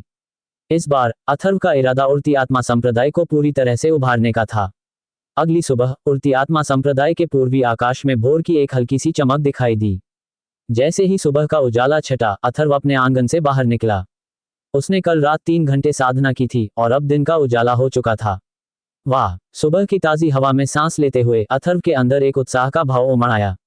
आज मिस्टी सिटी पर्वत श्रृंखला में प्रवेश करने के बारे में सोचते ही उसके मुंह के कोने पर तुरंत एक मुस्कान आ गई। इस बार यह एक अच्छे दौर का आनंद लेने का समय था। उसे कोई सफलता मिले हुए बहुत समय हो गया था। युवा गुरु सारांश भी इस समय आंगन से बाहर चला गया। ज़ियाओबाई, अंकल नील को जिन औषधीय जड़ी बूटियों की जरूरत है उन्हें सनी के पास जाकर ले आओ, फिर उन्हें अंकल नील तक पहुंचा दो। फिलहाल सनी के साथ रहो और उड़ती आत्मा संप्रदाय की हर चीज से परिचित हो जाओ, अथर्व ने लू ज़ियाओबाई से कहा। मैं समझ गया युवा गुरु, सारांश ने उत्तर दिया। नमस्कार संप्रदाय गुरु। सनी का शरीर जल्दी से आंगन के बाहर की ओर आया। कुछ थका हुआ लग रहा था, संभवतः पूरी रात जागने से थका हुआ। क्या लोग तैयार हैं? अथर्व ने पूछा, संप्रदाय गुरु को सूचित करते हुए। महान रक्षक जयदीप और गौरव के नेतृत्व में 100 फुर्तीले शिष्यों की व्यवस्था की गई है। वे इस समय बाहर प्रतीक्षा कर रहे हैं, लियू यीशो ने अथर्व से कहा। अच्छा, अथर्व ने थोड़ा सिर हिलाया, फिर सनी से कहा, सनी, ये सारांश है। अगले 2 दिनों के लिए सारांश को ले जाओ और उसे उड़ती आत्मा संप्रदाय की हर चीज से परिचित कराओ। इसके अलावा सारांश के हाथ में औषधीय जड़ी बूटियों की एक सूची है, तुम्हें उन सभी को इकट्ठा करने का कोई रास्ता ढूंढना होगा। हाँ संप्रदाय गुरु, सनी ने सारांश पर नजर डालते हुए उत्तर दिया। संप्रदाय गुरु इस व्यक्ति पर बहुत भरोसा करते थे, इसलिए स्वाभाविक रूप से उन्होंने उन्हें नाराज करने की हिम्मत नहीं की। भाई तुम फिर कहाँ जा रहे हो? मैं भी जाना चाहती हूँ। अथर्व की आवाज धीमी पड़ते ही एक छोटी सी आकृति उसके पास आई। पायल, भाई कुछ दिनों के लिए मिस्टी सिटी पर्वत श्रृंखला जा रहे हैं। मैं कुछ दिनों में वापस आ जाऊंगा। इस बार तुम्हें ले जाना ठीक नहीं है। तुम्हें अच्छी तरह से साधना करनी चाहिए और भाई बाद में जब समय मिलेगा तो तुम्हें खेलने ले जाएंगे, अथर्व ने धीरे से कहा। ठीक है, तो तुम्हें जल्दी वापस आना होगा, पायल ने मुंह बनाते हुए कहा। मैं आऊंगा, भाई कुछ दिनों में वापस आ जाएगा, अथर्व ने धीरे से कहा। संप्रदाय गुरु, क्या आप फिर से बाहर जा रहे हैं? सावधान रहें। शीना, बाईशाशा और यानक्यू पहले ही लौट आए थे। उसी समय आत्मा का पीछा करने वाला विश्व राजा सत्यजीत और भूत परी विम्बला भी आंगन से बाहर निकल आए। हाँ, अथर्व ने थोड़ा सिर हिलाया, फिर भूत परी विम्बला से कहा, बहन विमला, मैं अब जा रहा हूँ। तुम बाकी काम संभाल सकती हो। मैं अभी जाकर इसकी व्यवस्था करती हूँ। मैं कई बुजुर्गों को व्यक्तिगत रूप से मिस्टी सिटी पर्वत श्रृंखला के किनारे भेजूंगी और मार्शल हॉल के डेप्यूटी हॉल मास्टर से गुप्त रूप से सहायता करवाऊंगी। आज से मिस्टी सिटी पर्वत श्रृंखला पूरी तरह से बंद कर दी जाएगी। और किसी को भी स्वतंत्र रूप से अंदर या बाहर जाने की अनुमति नहीं होगी, भूत परी विमला ने कहा। छोटू, चलो चलें, अथर्व ने छोटू के कंधे पर हाथ रखकर कहा। दहाड़, धीमी गर्जना के बीच आकाश पंखों वाला हिमसिंह पहले ही चक्कर लगा चुका था। आकाश पंखों वाले हिमसिंह की पीठ पर रक्त छिपकली, 2 मुहाजल अग्नि राक्षसी ड्रैगन, रक्त जड़ राक्षसी बाघ और ताइन राक्षसी खरगोश थे। अथर्व आकाश पंख वाले हिमसिंह पर कूद गया, फिर दूर गायब हो गया। प्राचीन क्षेत्र, इस बार यह अशांत होने वाला है। आकाश में आकाश पंख वाले हिमसिंह की पीठ पर अथर्व की आकृति को देखकर भूत परी विमला और आत्मा का पीछा करने वाले विश्वराजा सत्यजीत ने एक दूसरे को देखा और बुदबुदाए। बूढ़े साथी, इस बार आपका निर्णय काफी अच्छा था, आपने व्यक्ति को गलत नहीं समझा, भूत परी विमला ने आत्मा का पीछा करने वाले जहर राजा सत्यजीत पर एक धुंधली नजर डालने के बाद कहा। ये बच्चा चालाक और निर्दयी है, फिर भी वह वफादारी को बहुत महत्व देता है, जो मुझे बहुत पसंद है। आत्मा का पीछा करने वाले जहर राजा सत्यजीत ने धीरे से कहा। उसके मुंह के कोने पर एक हल्की मुस्कान दिखाई दी। तुम गलत हो, ये बच्चा अथर्व न सिर्फ चालाक और निर्दयी है, बल्कि मोटी चमड़ी वाला, दिल का काला, चतुर और हिसाब किताब वाला भी है। जरा नीलामी का मामला तो देखो, एक ही तीर से 3 निशाने साधे हैं। मैं सचमुच उसकी प्रशंसा करती हूँ। उसके होते हुए मुझे लगता है कि इस बार प्राचीन क्षेत्र में पूरी तरह से अराजकता फैल जाएगी, भूत परी विमला ने धीरे से कहा। उड़नशील आत्मा संप्रदाय के बाहर कम ऊंचाई पर उड़नशील आत्मा संप्रदाय के 100 शिष्य आकाश पंख वाले हिमसिंह की पीठ पर चढ़ गए। इन 100 शिष्यों में सबसे ऊंचे शिष्य की साधना 6ठे स्तर के मार्शल गुरु की थी और सबसे निचले शिष्य की साधना पहले स्तर के मार्शल गुरु की थी। वे सभी उड़नशील आत्मा संप्रदाय के वर्तमान सबसे शक्तिशाली शिष्य थे, जिन्हें लियू यीशो ने संरक्षकों और पुरनियों के मार्गदर्शन में चुना था। आकाश पंख वाले हिमसिंह का शरीर 400 मीटर से भी ज्यादा बड़ा था, इसलिए 100 लोगों को ले जाना आसान काम था। उसके विशाल शरीर को भीड़भाड़ का एहसास नहीं हुआ और सभी शिष्य एक बार संप्रदाय गुरु की सवारी करने के लिए उत्साहित थे। नमस्कार संप्रदाय गुरु, आकाश पंख वाले हिमसिंह की पीठ पर जयदीप और गौरव ने सलामी दी। महान रक्षक गौरव, आप दोनों तैयार हो जाए, मैं आपको मिस्टी सिटी पर्वत श्रृंखला में ले जाऊंगा। आप सबसे तेज गति से औषधीय जड़ी बूटियां इकट्ठा करेंगे और मैं 7 दिनों में आपकी वापसी का प्रबंध करूंगा। अथर्व ने उन दोनों पर नजर गड़ाए हुए निर्देश दिया। जयदीप, जो मूल रूप से 9वें स्तर के मार्शल जनरल थे, अब दूसरे स्तर के मार्शल जनरल बन गए थे और गौरव अब 7वें स्तर के मार्शल मास्टर बन गए थे, जो कि एक बहुत बड़ा सुधार था। हाँ संप्रदाय गुरु, दोनों ने उत्तर दिया। मिस्टी सिटी पर्वत श्रृंखला में जहां तक नजर जाती थी, पहाड़ों और चोटियों की लहरें फैली हुई थीं। अब देर से गर्मी का मौसम था और आसमान में गर्मी की परतें झिलमिला रही थीं, जो पत्तों को नरम बना रही थीं। फिर भी पर्वत श्रृंखला के भीतर ठंडक और ताजगी थी। हॉल मास्टर, संप्रदाय गुरु हमसे धुंधले शहर की पर्वत श्रृंखला में प्रवेश करके क्या करवाना चाहते हैं?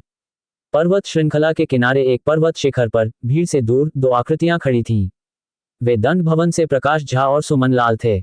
दोनों के चेहरे पर उदासी छाई हुई थी, जिससे अजनबियों के पास न जाएं का भाव झलक रहा था। हमें समय आने पर पता चल जाएगा, प्रकाश झा ने धीमे स्वर में कहा। ऐसा प्रतीत होता है कि उन्होंने कुछ अतिरिक्त शब्द कहे। अर्नब तुलसीदास और ये फेई कुछ हद तक असंतुष्ट लग रहे हैं, सुमन लाल ने धीरे से कहा। उसकी निगाहों में कोई अतिरिक्त बदलाव नहीं दिखा। जनता का दिल जीतना इतना आसान कैसे हो सकता है? क्या हम भी ये देखने के लिए इंतजार नहीं कर रहे हैं कि यह संप्रदाय गुरु हमारा विश्वास कैसे जीत पाता है? प्रकाश झा ने उदासीनता से कहा। हुश हुश, आकाश में एक विशालकाय राक्षसी जानवर अपने पंख फड़फड़ाता हुआ उड़ता हुआ आया। दोनों ने आकाश की ओर देखा तो उनकी आंखें कुछ आश्चर्य से भर गईं और वे बोले, ये तो आकाश पंखों वाला हिमसिंह लग रहा है। हॉल मास्टर्स, आपने बहुत देर कर दी, कृपया जल्दी आ जाए। अथर्व की आवाज उनके कानों तक पहुंची। दोनों ने एक दूसरे को देखा। उनके चारों ओर सच्ची क्यूई की एक झलक के साथ अंतरिक्ष मानो मुड़ गया और फिर वे आकाश पंख वाले हिमसिंह की पीठ पर कूद पड़े। नमस्कार संप्रदाय गुरु, दोनों ने केवल एक संक्षिप्त सलामी दी। तुम दोनों थोड़ी देर साधना कर सकते हो, हम 2 दिन में पहुंच जाएंगे, अथर्व ने धीरे से कहा। अपनी सबसे तेज गति से भी आकाश पंख वाले हिमसिंह को 9 सिर वाले राक्षसी ड्रैगन के मूल गढ़ तक पहुंचने में 2 दिन लगेंगे। अथर्व मूल रूप से 9 सिर वाले राक्षसी ड्रैगन को लाने का इरादा रखता था, लेकिन 9 सिर वाला राक्षसी ड्रैगन भी चोटों से उबर रहा था, जिसे छोटू और रिवर स्केल राक्षसी रॉक ने कई दिनों तक बुरी तरह सताया था। 9 सिर वाले राक्षसी ड्रैगन की चोटें कोई साधारण गंभीरता की नहीं थीं।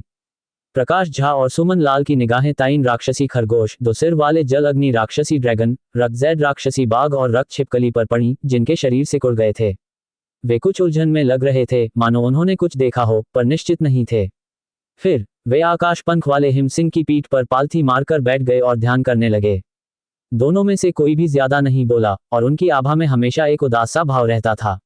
अथर्व ने अब उन दोनों पर ध्यान नहीं दिया, उसका मन आकाश पंख वाले हिमसिंह को तेजी से आगे बढ़ने का आदेश दे रहा था। जैसे ही अथर्व और अन्य लोग मिस्टी सिटी पर्वत श्रृंखला में दाखिल हुए, कल रात से ही एक खबर फैल चुकी थी। मिस्टी सिटी पर्वत श्रृंखला के किनारे बसे ग्रीन फ्लावर टाउन नामक एक छोटे से कस्बे में 10 दिनों में एक बड़ी नीलामी होने वाली थी।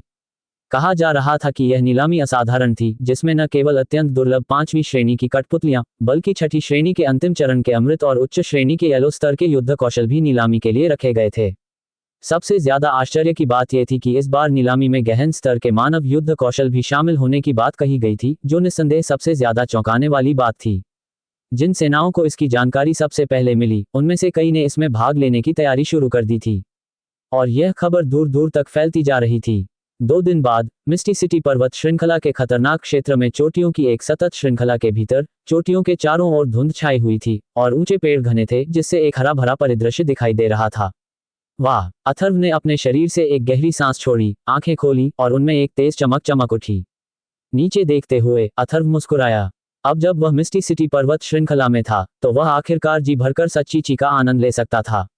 सब लोग, हम आ गए हैं, अथर्व ने धीरे से कहा। यह मिस्टी सिटी पर्वत श्रृंखला के भीतर खतरनाक क्षेत्र होना चाहिए, है ना? मैंने सुना है कि यहाँ कई तृतीय श्रेणी के राक्षसी जानवर हैं और यहाँ तक कि कुछ चतुर्थ और पंचम श्रेणी के राक्षसी जानवर भी हैं। नीचे देखते हुए उड़न आत्मा संप्रदाय के 100 शिष्यों ने धीरे से चर्चा शुरू कर दी, ये सोचते हुए कि क्या वे आज इस खतरनाक क्षेत्र में प्रवेश करने जा रहे हैं। प्रकाश झा और सुमन लाल ने भी साधना बंद कर दी और नीचे की ओर देखते हुए चारों ओर देखने लगे। गर्जना गर्जना। तभी राक्षसी जानवरों की दहाड़ की आवाजें आईं और चोटियों के भीतर से जोरदार दहाड़ें गूंज उठीं। देखते ही देखते सभी की हैरानी भरी निगाहों के सामने राक्षसी जानवरों का एक बड़ा समूह इकट्ठा हो गया। सबसे आगे 2 राक्षसी जानवर थे, जिनके शरीर पहाड़ों जैसे विशाल थे। ऊपर आकाश में सैकड़ों उड़ते हुए राक्षसी जानवर उतर रहे थे। उनकी शक्तिशाली आभा से उड़ती आत्मा संप्रदाय के सैकड़ों अनुयायी बुरी तरह घबरा गए। सबसे आगे खड़े 2 राक्षसी जानवरों में से पहला एक विशालकाय वानर था। उसके शरीर पर कोई रोए नहीं थे और वह पूरी तरह से पत्थर जैसे हरे सफेद मांस के कवच से ढका हुआ था। दूसरा विशाल राक्षसी जानवर पूरी तरह से हरा था। उसके सिर पर एक सींग और भयंकर आंखें थीं। उसकी ऊंचाई पत्थर के वानर राक्षसी राजा के 150 मीटर जितनी नहीं थी, लेकिन उसका विशाल आयतन और क्षेत्रफल 400 मीटर से ज्यादा था और उससे एक शक्तिशाली आभा फैल रही थी। ये पत्थर के बंदर का राक्षसी राजा और एक सींग वाला राक्षसी बैल है। सुमन लाल धुंधले पर्वत श्रृंखला के राक्षसी जानवरों से काफी परिचित लग रहा था और उसकी अभिव्यक्ति तुरंत बदल गई। ये 5वीं श्रेणी के राक्षसी जानवर हैं। जयदीप, गौरव और बाकी लोग तुरंत डर गए, उनके चेहरे एकदम बदल गए। इन राक्षसी जानवरों का उनसे कोई मुकाबला नहीं था। नमस्कार गुरुदेव। जैसे ही सभी लोग आश्चर्यचकित हुए, दोनों विशालकाय राक्षसी जानवरों ने आकाश की ओर आदरपूर्वक मानवीय शब्द बोले। पत्थर वानर, एक सींग वाले राक्षसी बैल, मैंने तुमसे जो काम करने को कहा था, वह कैसे हो रहा है? अथर्व के बोलते ही आकाश पंख वाला हिमसिंह पहले ही नीचे की ओर चक्कर लगा चुका था। गुरुजी, पिछले कुछ दिनों में कई मानव भाड़े के सैनिक समूह आए हैं और हमने उन सभी को मार डाला है। हमने किसी को भी अंदर नहीं आने दिया। पत्थर के बंदर ने अथर्व की ओर देखा और कहा। एक सींग वाले राक्षसी बैल, मेरे लोगों को औषधीय जड़ी बूटियां इकट्ठा करने के लिए अंदर ले जाने वाले राक्षसी जानवरों का इंतजाम करो। 4 दिन बाद मेरे लोगों को बाहर ले जाने के लिए उड़ने वाले राक्षसी जानवरों को ढूंढो। कोई गलती नहीं होनी चाहिए। अथर्व ने एक सींग वाले राक्षसी बैल को देखा और निर्देश दिया। हाँ गुरुजी, एक सींग वाले राक्षसी बैल ने उत्तर दिया। महान रक्षक गौरव, अपने शिष्यों को लेकर औषधीय जड़ी बूटियां इकट्ठा करो। 4 दिन में समय पर निकल जाओ और जितनी जल्दी हो सके उड़ती आत्मा संप्रदाय में लौटकर जड़ी बूटियां सनी को सौंप दो। तभी अथर्व ने मुड़कर जयदीप और गौरव से बात की, लेकिन इस समय जयदीप और गौरव पहले से ही अवाक थे। वे तब चौंक गए थे जब उन 2 भयानक 5वीं श्रेणी के राक्षसों ने संप्रदाय के स्वामी को गुरु कहा था, तुम अभी तक नीचे क्यों नहीं जा रहे? जितनी जल्दी हो सके औषधीय जड़ी बूटियां इकट्ठा करो, वरना तुम्हारे साथ संप्रदाय के नियमों के अनुसार सजा होगी। अथर्व ने फिर दोनों की तरफ देखा और कहा, हाँ संप्रदाय गुरु। तभी दोनों को होश आया। तुरंत झांग शाओ ने अपने पीछे आकाश पंख वाले हिमसिंह की पीठ पर बैठे उड़ती आत्मा संप्रदाय के शिष्यों से कहा, जल्दी से नीचे जाओ और औषधीय जड़ी बूटियां इकट्ठा करो, जल्दी करो। शिष्य जयदीप और गौरव से भी ज्यादा हैरान थे। अब होश में आते ही उनके पैरों के नीचे उनकी सच्ची क्यूई चमक उठी और वे तुरंत आकाश पंख वाले हिमसिंह की पीठ से छलांग लगा बैठे। लेकिन इस पल सभी का सदमा शब्दों से परे था। जमीन पर उतरते ही उन्होंने हजारों विशालकाय राक्षसी जानवरों को देखा। वे चींटियों जैसे थे। हालांकि उनकी ताकत कम से कम मार्शल मास्टर के स्तर की थी और वे शुरुआती तीसरी श्रेणी के राक्षसी जानवरों से मुकाबला कर सकते थे, फिर भी वे अपने दिलों में थोड़ा डर महसूस करने से खुद को नहीं रोक पाए, खासकर उन दो सबसे विशालकाय राक्षसी जानवरों के प्रति जिनकी शक्तिशाली आभा ने उनकी सांसें रोक दी थीं। पत्थर वानर, अपने राक्षसी जानवरों को बाहर जाने दो। अगर तुम्हें कोई भाड़े का समूह दिखाई दे तो उसे सीधे मार डालो। और मेरे साथ 200 उड़ने वाले राक्षसी जानवरों को भी ले आओ ताकि वे बड़े भाड़े के समूहों की तलाश में निकल सकें। अथर्व ने पत्थर वानर से कहा। गर्जना गर्जना, आउच, वू वू। पाषाण वानरों के राक्षसी राजा ने दहाड़ लगाई और तुरंत ही घाटी में जानवरों की दहाड़ की आवाजें गूंजने लगीं। जैसे ही दहाड़ कम हुई, चोटियों के भीतर मौजूद सभी राक्षसी जानवर बाहर निकल आए। उनकी गति भूकंप की तरह धरती को हिला देने वाली थी। ये दृश्य देखकर जयदीप और बाकी लोग जो अभी अभी जमीन पर कूदे थे, उन्हें भी जल्दी से एक तरफ छिपना पड़ा। हजारों जानवरों के उमड़ते इस दृश्य में अगर कोई मार्शल मास्टर सावधानी न बरते तो उसे कुचलकर मार डालना आम बात थी। आकाश पंख वाले हिम सिंह की पीठ पर सवार प्रकाश झा और सुमन लाल के हाव भाव भी इस समय कुछ बदले हुए थे। अपनी ताकत के बल पर वे पाषाण वानरों के राक्षसी राजा और एक सींग वाले राक्षसी बैल से ज्यादा हैरान नहीं थे। लेकिन उन्हें यह देखकर बहुत आश्चर्य हुआ कि अथर्व ने इन दोनों राक्षसी जानवरों को वश में कर लिया था। राक्षसी जानवरों को वश में करना बिल्कुल भी आसान काम नहीं था। अगर यह इतना आसान होता तो शक्तिशाली लोग बहुत पहले ही धुंधली पर्वत श्रृंखला के राक्षसी जानवरों को वश में कर लेते और ये राक्षसी जानवर यहाँ राजा बनकर राज नहीं करते। आखिरकार यह क्षेत्र अभी भी मनुष्यों का क्षेत्र था, न कि दक्षिणी मैदानों का पैतृक राक्षसी वन जो राक्षसी जानवरों का क्षेत्र था। स्टोनएप, मेरे साथ आओ, अथर्व ने धीरे से कहा। हाँ गुरुजी, पत्थर के बंदर ने उत्तर दिया। इस क्षण उसका विशाल शरीर तुरंत सिकुड़ गया। पीली रोशनी की एक चमक के बाद उसका शरीर लगभग 1.8 मीटर लंबे एक व्यक्ति के आकार में बदल गया। पीली रोशनी की एक चमक के साथ वह तुरंत आकाश पंख वाले हिम सिंह की पीठ पर कूद गया। कांव कांव। इस समय आसपास के आकाश में 200 उड़ते हुए राक्षसी जानवर चक्कर लगा रहे थे। एक प्रचंड वायु प्रवाह नीचे की ओर दबाव डाल रहा था, जिससे नीचे का जंगल मानो तूफान से दहाड़ रहा हो। अथर्व ने मन ही मन आकाश पंख वाले हिम सिंह को उड़ान भरने का निर्देश दिया। जैसे ही आकाश पंख वाले हिम सिंह के पंख फड़फड़ाए, उसका विशाल शरीर तुरंत अपनी मूल जगह से गायब हो गया। हालांकि इस समय आकाश पंख वाले हिम सिंह की गति काफी धीमी हो गई थी। कांव कांव। ऊपर आकाश में आकाश पंख वाले हिम सिंह के पीछे चल रहे 200 उड़ते हुए राक्षसी जानवर तुरंत ही बिखर गए और सभी दिशाओं की ओर उड़ने लगे। 3 घंटे बाद आकाश में स्काई विंग स्नोलान की पीठ पर लिटिल ड्रैगन ने अपना छोटा सा सिर उठाया और कहा, बॉस, वहां नीचे काफी लोग हैं, चलो नीचे चलते हैं। अथर्व ने धीरे से कहा। अपनी मानसिक जांच पड़ताल से उसे सब कुछ पहले से ही पता था। सब लोग सावधान रहें, उड़ते हुए राक्षसी जानवर आ रहे हैं। एक पर्वत श्रृंखला के भीतर जैसे ही लगभग 30 आकृतियां आकाश की ओर देखने लगी, वे सभी सतर्क हो गए। समूह जल्दी और कुशलता से एक साथ इकट्ठा हो गया। ये लगभग 30 लोग लगभग सभी चुस्त कपड़े पहने हुए थे और उनमें 3-4 महिला मार्शल मास्टर भी थीं। इन 30 लोगों की उम्र अलग अलग थी। सबसे कम उम्र की महिला लगभग 24 या 25 साल की लग रही थी। नेता पीले रंग के कपड़े पहने एक लंबा चौड़ा आदमी था। हुश हुश। एक विशालकाय उड़ता हुआ राक्षसी जानवर ऊपर आकाश में चक्कर लगाने के बाद कई आकृतियां तेजी से ऊपर से नीचे उतरी। जब उन 30 या उससे ज्यादा आकृतियों ने नए लोगों को देखा तो उनके हाव भाव थोड़े बदल गए। वे सिर्फ 3 लोग थे, लेकिन कुछ छोटे छोटे राक्षसी जानवर भी थे। अथर्व की नजर हवा में ही सब पर पड़ चुकी थी। 30 से ज्यादा लोगों का भाड़े का समूह औसत ही माना जा सकता था। हालांकि ये 30 के आसपास लोग एक खतरनाक इलाके में थे। हालांकि उनकी संख्या ज्यादा नहीं थी, लेकिन उनकी ताकत ठीक ठाक थी। नेता एक तीसरे दर्जे का मार्शल जनरल था, एक और पहले दर्जे का मार्शल जनरल, 5 मार्शल सोल्स और बाकी मार्शल मास्टर्स थे। इस तरह का संयोजन एक आम भाड़े के समूह जैसा नहीं था। अगर किसी आम भाड़े के समूह की रक्षा में 2 मार्शल जनरल पावरहाउस हों, तो उसमें कम से कम 2 या 300 लोग तो होंगे ही। इस भाड़े के सैनिकों की टोली को देखकर अथर्व अंदाजा लगा सकता था कि ये लोग किस संप्रदाय या सेना से जुड़े हैं। ये कोई साधारण भाड़े का समूह तो नहीं था। तुम किस संप्रदाय से हो? अथर्व की नजर लगभग 30 लोगों पर पड़ी और आखिरकार चौथे दर्जे के मार्शल जनरल नेता पर पड़ी। ये व्यक्ति पीले कपड़े पहने हुए था, पहले से ही सतर्कता से एक बड़ी कृपाण पकड़े हुए था और अथर्व और बाकी लोगों को भी नाप रहा था। हम त्यानई संप्रदाय के सदस्य हैं। आप कौन हैं, महोदय? पीले कपड़े पहने बड़े आदमी ने अथर्व की ओर देखा और उसे नापते हुए पूछा। उसका पूरा शरीर अथर्व और बाकी लोगों से सावधान था। धुंधली पर्वत श्रृंखला में उन पर कभी भी दूसरे भाड़े के सैनिक हमला कर सकते थे। अपनी टीम के अलावा कोई भी उनका विरोधी हो सकता था। किशन संप्रदाय, तुम्हारे संप्रदाय गुरु का नाम जगनपाल है ना? अथर्व ने धीरे से कहा। वह पिछली बार भूत मार्शल संप्रदाय में त्यानी संप्रदाय के संप्रदाय गुरु जगनपाल से मिला था। फीलिंग संप्रदाय की तरह त्यानी संप्रदाय को भी भूत मार्शल संप्रदाय की एक बाहरी शक्ति माना जाता था। ये सही है, आप हमारे संप्रदाय के गुरु को जानते हैं श्रीमान, पीले रंग के प्रमुख बड़े आदमी ने उत्तर दिया, जैसे कि वह अपने पिछले तनाव से थोड़ा शांत हो रहा हो। हाँ, लेकिन तुम्हें मिस्टी माउंटेन रेंज में नहीं आना चाहिए था।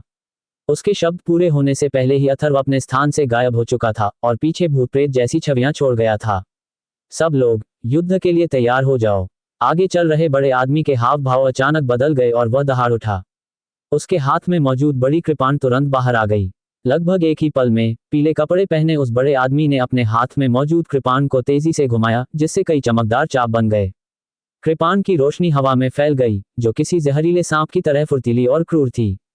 स्विश स्विश, कई कृपाण दीपकें तुरंत अथर्व की ओर टूट पड़ीं। चौथे स्तर के मार्शल जनरल के रूप में इस व्यक्ति की ताकत काफी अच्छी थी। कुल मिलाकर उसे सामान्य विशेषज्ञों में गिना जा सकता था। तुम बहुत धीमे हो, अथर्व की आवाज धीरे से फैली। जैसे ही ये कई कृपाण बत्तियां बुझ गईं, अथर्व द्वारा पीछे छोड़ी गई छवि अचानक फिर से बदल गई। उसके पैर क्यूई घुमावों से झिलमिला उठे और उसकी गति एक बार फिर बढ़ गई। उसकी आकृति अजीब तरह से इन कृपाण बत्तियों से बचती रही, मानो टेलीपोर्ट हो रही हो, और वह फिर से सीधे आगे की ओर झपटा। इस तात्कालिक परिवर्तन से चौथे स्तर के मार्शल जनरल के चेहरे पर अचानक स्तब्धता छा गई। उसने अपनी बड़ी कृपाण को जोर से क्षैतिज रूप से वार किया। इस शक्तिशाली बल से कृपाण के किनारे पर प्रकाश की एक धुंधली सी किरण उभर आई। हवा के टूटने की एक तेज सीटी जैसी आवाज लगातार गूंजती रही। कृपाण की रोशनी मानो अंतरिक्ष को चीरती हुई निकल रही थी और फिर अथर्व की ओर तेजी से वार कर रही थी। जैसे ही कृपाण की रोशनी फिर से चमकी, अथर्व को लगा कि एक दमनकारी हवा उसकी ओर आ रही है, जो अंतरिक्षीय ऊर्जा से भरी हुई है। वह मंद मंद मुस्कुराया। उसकी सच्ची क्यू अचानक उसके शरीर के चारों ओर चमक उठी। साथ ही उसके आसपास का वातावरण मानो हवा के एक भंवर से फूट पड़ा। अचानक उसने एक बार फिर एक बिल्कुल अजीब और अविश्वसनीय गति से इस कृपाण को टाल दिया। टकराना। कृपाण की रोशनी जमीन पर जोर से लगी, जिससे एक जोरदार धमाका हुआ। जमीन पर तुरंत आधा मीटर चौड़ी दरार फैल गई। ये दरार टूटकर एक ऊंचे पेड़ से जोर से टकराए। पेड़ तुरंत जड़ से ऊपर की ओर फट गया, जिससे चटकने जैसी ध्वनि निकली। मेरे साथ ईमानदार रहना। अचानक अथर्व की आकृति चुपचाप पीले कपड़े पहने उस बड़े आदमी के पास प्रकट हो गई। जैसे ही उसकी आवाज फैली, उसकी आकृति शिकार करते हुए गोशावक की तरह चमक उठी और उसके हाथ से कई उंगलियों के निशान निकले, जिनमें ऐसी ऊर्जा थी कि त्वचा में सिहरन पैदा हो जाती। स्टॉप्ड। हुआंग नाम के हटे कट्टे आदमी को पहले ही लग गया था कि कुछ गड़बड़ है, लेकिन उस पल की गति उसकी प्रतिक्रिया समय से ज्यादा थी। इससे पहले कि वह प्रतिक्रिया दे पाता, उसके शरीर में कई उंगलियों से सील की गई सच्चीची के धमाके जोरदार तरीके से हुए।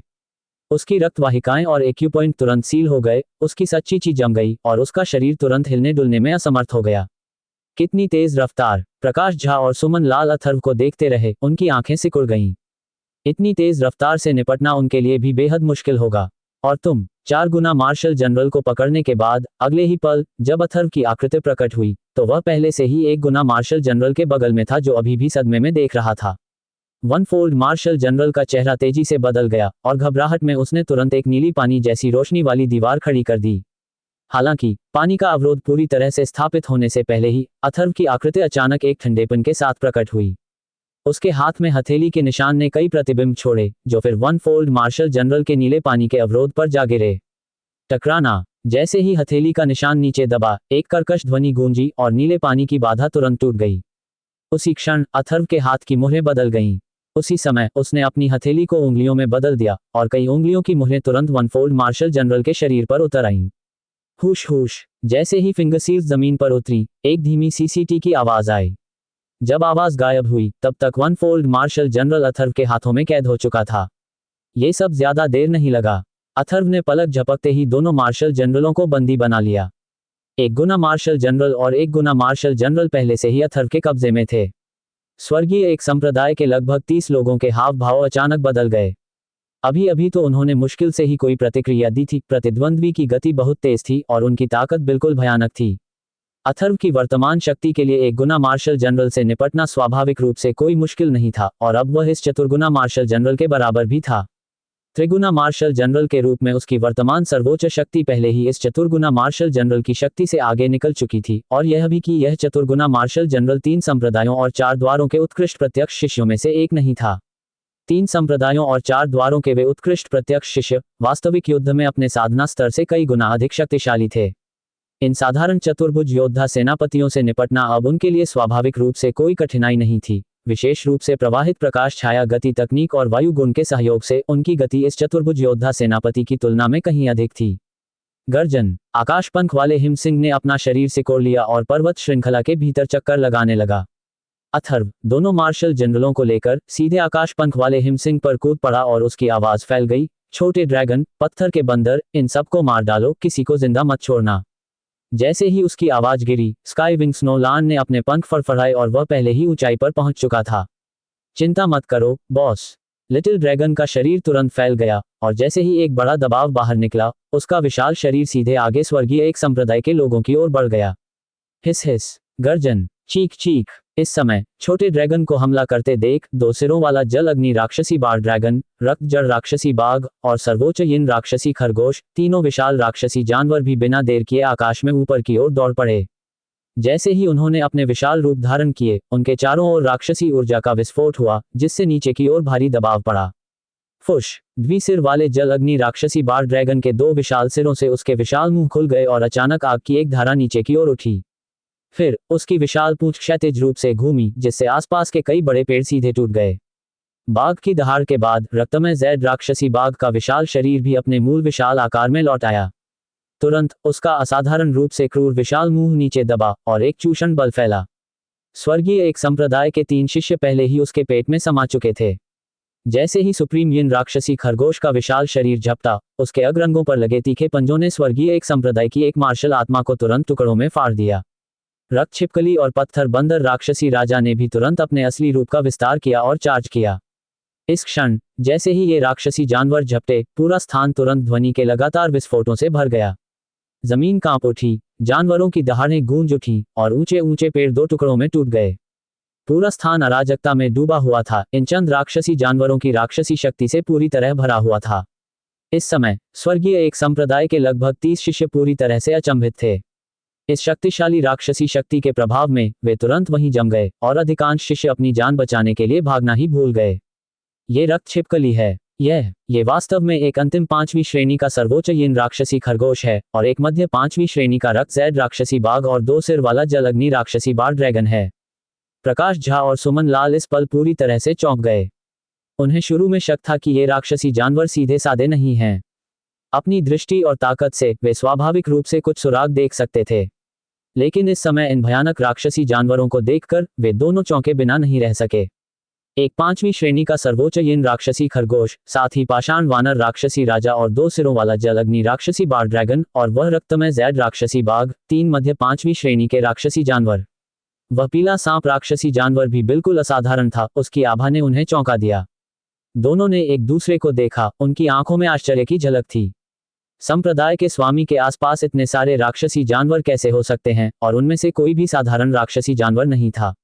Bang bang bang. अंतरिक्ष में विस्फोटों की आवाजें 2 मिनट से भी कम समय तक जारी रहीं। स्वर्गीय एक संप्रदाय के लगभग 30 अनुयायी मारे गए, कोई भी बच नहीं पाया। उनकी शक्ति इन अनेक शक्तिशाली राक्षसी जानवरों का मुकाबला कैसे कर सकती थी? इन सब के लिए प्रकाश झा और सुमन लाल को कुछ करने की जरूरत नहीं पड़ी। इन शक्तिशाली राक्षसी जानवरों के हमले को देखकर उन दोनों के हाव भाव काफी देर तक बदलते रहे। ऊंचे आसमान में स्काई विंग स्नोलान की पीठ पर अथर्व पालथी मारकर बैठा था। उसके बगल में 2 सूखी लाशें पहले ही प्रकट हो चुकी थीं। अथर्व नहीं चाहता था कि प्रकाश झा और बाकी 2 लोग ये न्यांग स्पिरिट मार्शल आर्ट का राज जाने, इसलिए उसने स्काई विंग स्नोलान को ऊंचाई पर भेज दिया ताकि वह उन्हें खा सके। इन दोनों मार्शल जनरलों से सच्ची क्यूई प्राप्त करके अथर्व जानता था कि अगर वह इसे तुरंत परिष्कृत कर ले तो वह चतुर्भुज मार्शल जनरल स्तर तक तुरंत पहुंच सकता है। हालांकि हाल ही में उसके पास तुरंत पहुंचने का समय नहीं था, इसलिए उसे रुकना पड़ा। इन कुछ दिनों में उसका लक्ष्य सभी बड़े भाड़े के समूहों का सफाया करना था और समय बहुत कम था।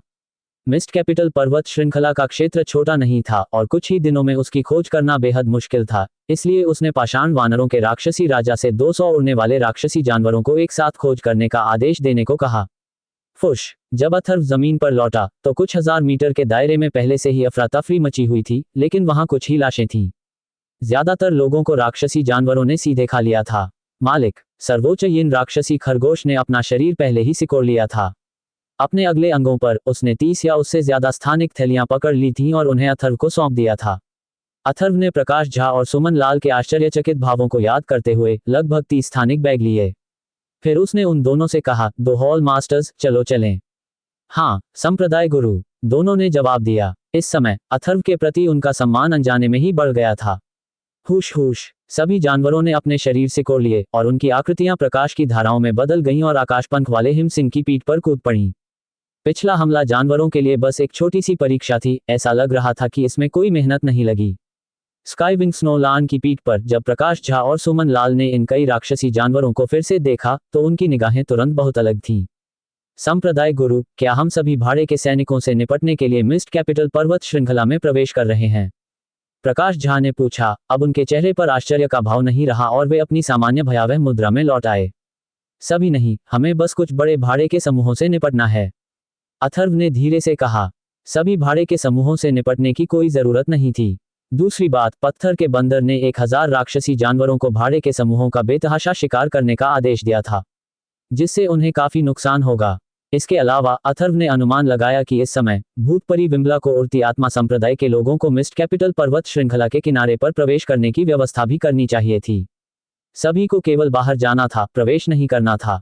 अगर कोई भी बाहर जा रहा था और किसी अन्य संप्रदाय या गुट से था और असली भाड़े का समूह नहीं था तो उसे तुरंत मार दिया जाएगा। संक्षेप में, इन 10 दिनों में पूरी मिस्ट कैपिटल पर्वत श्रृंखला को नियंत्रित करना होगा, जिससे औषधीय जड़ी बूटियों पर नियंत्रण हो सके। उसकी बाद की योजना इसी से निकटता से जुड़ी थी और असफल नहीं हो सकती थी। भाड़े के सैनिकों की तलाश जारी रखते हुए अथर्व ने अपने शरीर में अभी अभी समाहित की गई सच्ची क्यूई को परिष्कृत करने में समय लगाया। एक चतुर्भुज मार्शल जनरल और एक एकभुज मार्शल जनरल को समाहित करने की उसकी सीमा समाप्त हो चुकी थी। पालथी मारकर बैठने और परिष्कृत करने से यिन यांग स्पिरिट मार्शल आर्ट प्रसारित हुई और परिष्कृत सच्ची क्यूई ऊर्जा के धागे लगातार उसके डेंटियन क्यूई सागर में प्रवेश कर गए। कांव कांव। 1 घंटे बाद दूर आकाश से जानवरों की दहाड़ की एक श्रृंखला आई और कई उड़ते हुए राक्षसी जानवर आकाश में चक्कर लगाने लगे। अथर्व ने शोधन करना बंद कर दिया और अपनी आंखें खोलीं। गुरुजी, आगे ही एक बड़ा भाड़े का समूह मिला है, अनुमान है कि उसमें 100 से ज्यादा लोग होंगे, पत्थर के बंदर ने अथर्व से कहा। उड़ते हुए राक्षसी जानवर को रास्ता दिखाओ, हम अभी वहां जाएंगे, अथर्व ने कहा। 100 से ज्यादा लोगों का भाड़े का समूह एक दोयम दर्जे का भाड़े का समूह होना चाहिए। आधे घंटे बाद एक घाटी में जब अथर्व की 3 आकृतियां और जानवर कम ऊंचाई पर स्काई विंग्स नोलान के पीछे से नीचे कूदे तो घाटी में लगभग 100 लोग पहले से ही 3 लोगों और जानवरों को देख रहे थे। ये 100 से ज्यादा लोगों का एक दोयम दर्जे का भाड़े का समूह था। इसके नेता सिर्फ 4 मार्शल सोल थे और 2 स्पिरिट मास्टर भी थे, एक 8वें स्तर का स्पिरिट मास्टर और एक 9वें स्तर का स्पिरिट मास्टर, जिससे साबित होता है कि यह भाड़े का समूह वाकई बुरा नहीं था। 100 से ज्यादा लोगों के इस भाड़े के सैनिक समूह को लगा कि जो 3 लोग आए थे वे अजीब थे और जिस उड़ने वाले राक्षसी जानवर पर वे सवार थे वह भी चतुर्थ श्रेणी का था। उनके हाव भाव तुरंत बदल गए। नेता, जो एक चतुर्गुणित मार्शल सोल साधक था, ने तुरंत पूछा, महाशय आपके क्या निर्देश हैं? हम लौह रक्त भाड़े के सैनिक समूह हैं। तुम कौन हो? इससे मेरा कोई लेना देना नहीं है। अपने सारे बैग मुझे दे दो, मैं तुम्हारी जान बख्श सकता हूँ। मैं तुम्हारे लिए मुश्किलें नहीं बढ़ाना चाहता, नहीं, मैं चाहता हूं कि घर पर तुम्हारी बीवी बच्चे, तुम्हारे माता पिता और रिश्तेदार दुखी हों। अगर तुम उन्हें नहीं सौंपोगे तो बस मौत ही होगी। मैं तुम्हें एक मौका दिए बिना नहीं रहूंगा, अथर्व ने सबकी तरफ देखते हुए कहा। सर, आपका क्या मतलब है? हमें बेवकूफ नहीं बनाया जा सकता। एक त्रिगुण मार्शल आत्मा तुरंत आगे बढ़ी। अपनी ताकत के बल पर वह प्रकाश, सुमन लाल और अथर्व की ताकत को कैसे समझ सकता था? वे भी सड़क पर डकैती कर चुके थे और खुद भी लूटे गए थे। उन्हें लगा कि इस बार वे मुकाबला कर सकते हैं। आखिरकार उनकी संख्या 100 से ज्यादा थी। मृत्यु की तलाश में अथर्व की निगाहें तुरंत ठंडी पड़ गईं। जैसे ही उसके शब्द निकले, 5 जलती हुई उंगलियों के निशान अंतरिक्षीय तरंगों को चीरते हुए अपने साथ धीमी, दमघोंटू हवा विदारक ध्वनियों की एक श्रृंखला लेकर आए। 5 उंगलियों के निशान बिजली की तरह उस त्रिगुण मार्शल आत्मा की ओर बढ़े। इतनी जल्दी उस त्रिगुण शक्तिशाली आत्मा को प्रतिक्रिया करने का भी समय नहीं मिला। उसके शब्द पूरे होने से पहले ही उसकी छाती पर 5 खूनी छेद उभर आए। खून की धार फूट पड़ी, उसकी पुतलियां सिकुड़ गईं और वह अनिच्छा से जमीन पर गिर पड़ा। हिस। बॉस के आदेश के बिना छोटू का शरीर एक पीली लकीर में बदल गया। जैसे ही वह बिजली की तरह उछला, अगले ही पल वह 9वें स्तर के मार्शल मास्टर की गर्दन पर काटने लगा। कुकू। ताइन दानव खरगोश नीली रोशनी से चमक उठा। उसकी गति आश्चर्यजनक रूप से तेज थी। उसके अग्रपादों के तीखे पंजों ने एक मार्शल सोल लोक साधक की छाती को तुरंत भेद दिया। पंजे आर पार हो गए और उसके आंतरिक अंग बाहर आ गए। मार्शल सोल लोक साधक ताइन दानव खरगोश के एक भी प्रहार का सामना नहीं कर सका। उसी क्षण रक्तमय जैड राक्षसी बाघ, दो सिर वाला जल अग्नि राक्षसी बाढ़ ड्रैगन, रक्त छिपकली और पाषाण वानर भी तुरंत आगे बढ़े। दो तृतीय श्रेणी के उड़ने वाले राक्षसी जानवर और दो द्वितीय श्रेणी के उड़ने वाले राक्षसी जानवर, जो अभी अभी आकाश में आगे बढ़ रहे थे, भी युद्ध में शामिल हो गए। गर्जना गर्जना, हिस हिस, बैंग बैंग बैंग। जैसे ही जानवरों की दहाड़ और फिर ध्वनि की गड़गड़ाहट सुनाई दी, राक्षसी शक्ति की एक विशाल लहर फैल गई। पल भर में भाड़े के सैनिकों के समूह के सैकड़ों सदस्य डर के मारे चीखने लगे। प्रकाश झा और सुमन लाल के हाव भाव थोड़े बदल गए। जैसे ही वे आगे बढ़ने वाले थे, अथर्व की आवाज आई, दोनों हॉल मास्टर्स को कुछ करने की जरूरत नहीं है। अथर्व ने हल्के से कहा, अपने हाथ पीठ के पीछे करके खड़ा हो गया। ये 100 के करीब लोग, जिनमें छोटू राक्षसी जानवरों का नेतृत्व कर रहा था, आसानी से मारे जा सकते थे। दोनों के हाव भाव थोड़े बदल गए और वे चुप रहे। इस समय उन्हें संप्रदाय के गुरु के काम करने के तरीके का कुछ कुछ आभास हो गया था। उसके चारों ओर फैली मारक आभा देखकर वे भी अपना रंग बदले बिना नहीं रह सके। ये संप्रदाय का गुरु, जो हर समय मुस्कुराता हुआ प्रतीत होता था, अत्यंत दृढ़ता और निर्दयता से कार्य कर रहा था। फुस। पूरे दृश्य को देखते हुए अथर्व की आंखें अचानक सिकुड़ गईं। उसके पैरों के नीचे एक ची भंवर चमक उठा और उसका शरीर तेजी से अपनी मूल जगह से गायब हो गया। पत्थर वानर, इसकी जान बख्श दो। 1000 मीटर दूर भाड़े के सैनिकों के समूह के 9वें स्तर के स्पिरिट मास्टर का चेहरा मौत जैसा था। विशालकाय पत्थर वानर की हथेली का निशान नीचे दबा हुआ था और वह 9वें स्तर का स्पिरिट मास्टर बिल्कुल भी विरोध नहीं कर सका। हाँ गुरु। अचानक पत्थर के बंदर ने अपनी हथेली का निशान हटा लिया और उसका विशाल शरीर बगल में खड़े एक और त्रिगुण मार्शल गुरु की ओर झपटा। पल भर में वह त्रिगुण मार्शल गुरु मांस का गूदा बन गया। 9वें स्तर के आत्मा गुरु, मैं तुम्हें अब 2 रास्ते दे रहा हूं। पहला, मेरे पीछे आओ। दूसरा, तुरंत मर जाओ। खुद चुन लो। अथर्व ने अपने सामने 9वें स्तर के आत्मा गुरु को देखते हुए कहा, श्रीमान, मैं आपका अनुसरण करने को तैयार हूं। एक आत्मा साधक और 9वें स्तर के आत्मा गुरु होने के नाते वह हमेशा से ही अहंकारी रहा था। लेकिन इस समय मृत्यु के एक क्षण का अनुभव करने के बाद अथर्व के शब्द सुनना मानो जीवन रक्षक तिनका मिल गया हो। आखिरकार कोई भी मरना नहीं चाहता था। एक नजर में अथर्व की आकृति फिर से वहां से गायब हो गई। दोहरे सिर वाले जल अग्नि राक्षसी बार ड्रैगन के नीचे उस 8वें स्तर के स्पिरिट मास्टर का चेहरा भी इस समय मौत की तरह पीला पड़ गया था। दोहरे सिर वाले जल अग्नि राक्षसी बार ड्रैगन के मुंह से आग की एक विशाल चादर पहले से ही हवा में नीचे की ओर उठ रही थी, जो उसे तुरंत अपनी चपेट में लेकर जलाकर राख कर देगी। राक्षसी बार ड्रैगन, इसकी जान बख्श दो। जब अथर्व की आकृति प्रकट हुई तो 2 सिरों वाले जल अग्नि राक्षसी बार ड्रैगन का विशाल शरीर तेजी से पीछे हट गया। लपटें हवा में ही गायब हो गईं, जिससे 8वें स्तर का स्पिरिट मास्टर कांप उठा। 2 रास्ते, पहला, मेरे पीछे आओ। दूसरा, तुरंत मर जाओ। तुम खुद चुन लो। अथर्व की आकृति 8वें स्तर के स्पिरिट मास्टर के पास प्रकट हुई और बोली, श्रीमान, मैं आपका अनुसरण करने को तैयार हूं। इस 8वें स्तर के आत्मा गुरु ने जीवन और मृत्यु के बीच चुनाव किया। 2 हॉल मास्टर्स, मैं इन दोनों को तुम्हारे पास छोड़ दूंगा। समय आने पर तुम्हारा पनिशमेंट हॉल इन्हें स्पिरिट हॉल को सौंप सकता है। अगर कुछ गड़बड़ हुई तो मैं सिर्फ तुम्हारा ही इंतजार करूंगा। कुछ ही देर बाद अथर्व 8वें स्तर के स्पिरिट मास्टर और 9वें स्तर के स्पिरिट मास्टर को प्रकाश झा और सुमन लाल के सामने ले आया। इन दोनों ने आत्मसमर्पण कर दिया और शामिल हो गए। पहले वह खुद ही इसे संभाल लेता, लेकिन अब स्वाभाविक रूप से उन्हें पनिशमेंट हॉल को सौंपना ही उचित था। जहां तक इन दोनों स्पिरिट मास्टर्स की बात है, अथर्व मूल रूप से इन्हें निगलना चाहता था, लेकिन अपने वर्तमान द्वितीय स्तर के स्पिरिट जनरल स्तर पर चतुर्थ स्तर की स्पिरिट सोल्स को निगलने का कोई खास असर नहीं होता। 9वें स्तर के स्पिरिट मास्टर को निगलने का असर और भी नगण्य था। इन दोनों को रखना और उन्हें फीलिंग संप्रदाय में शामिल करना, खासकर जब स्पिरिट हॉल में लोगों की कमी हो, ज्यादा उपयोगी होता। अगर वे अभी सहमत नहीं होते तो उन्हें निगलने में देर नहीं होती। हाँ, संप्रदाय गुरु। प्रकाश झा और सुमन लाल ने तुरंत जवाब दिया। अथर्व की नजर एक बार फिर घाटी में गई। कत्लेआम खत्म हो चुका था। इसे युद्ध भी नहीं कहा जा सकता था, ये तो बस एक नरसंहार था। 100 से ज्यादा लोगों का भाड़े का समूह इन चंद राक्षसी जानवरों के आगे कुछ भी नहीं था।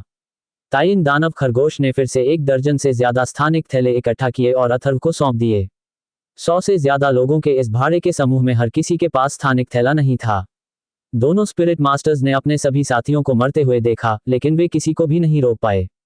वे मन ही मन सोच रहे थे कि हरे वस्त्र पहने ये युवक आखिर कौन है, जिसके साथ इतने सारे भयानक राक्षसी जानवर थे।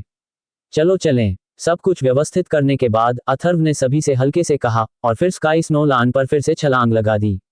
स्काईहिम सिंह की पीठ पर अथर्व ने एक बार फिर अपने शरीर के भीतर संचित सच्ची क्यूई को परिष्कृत करने का अवसर लिया।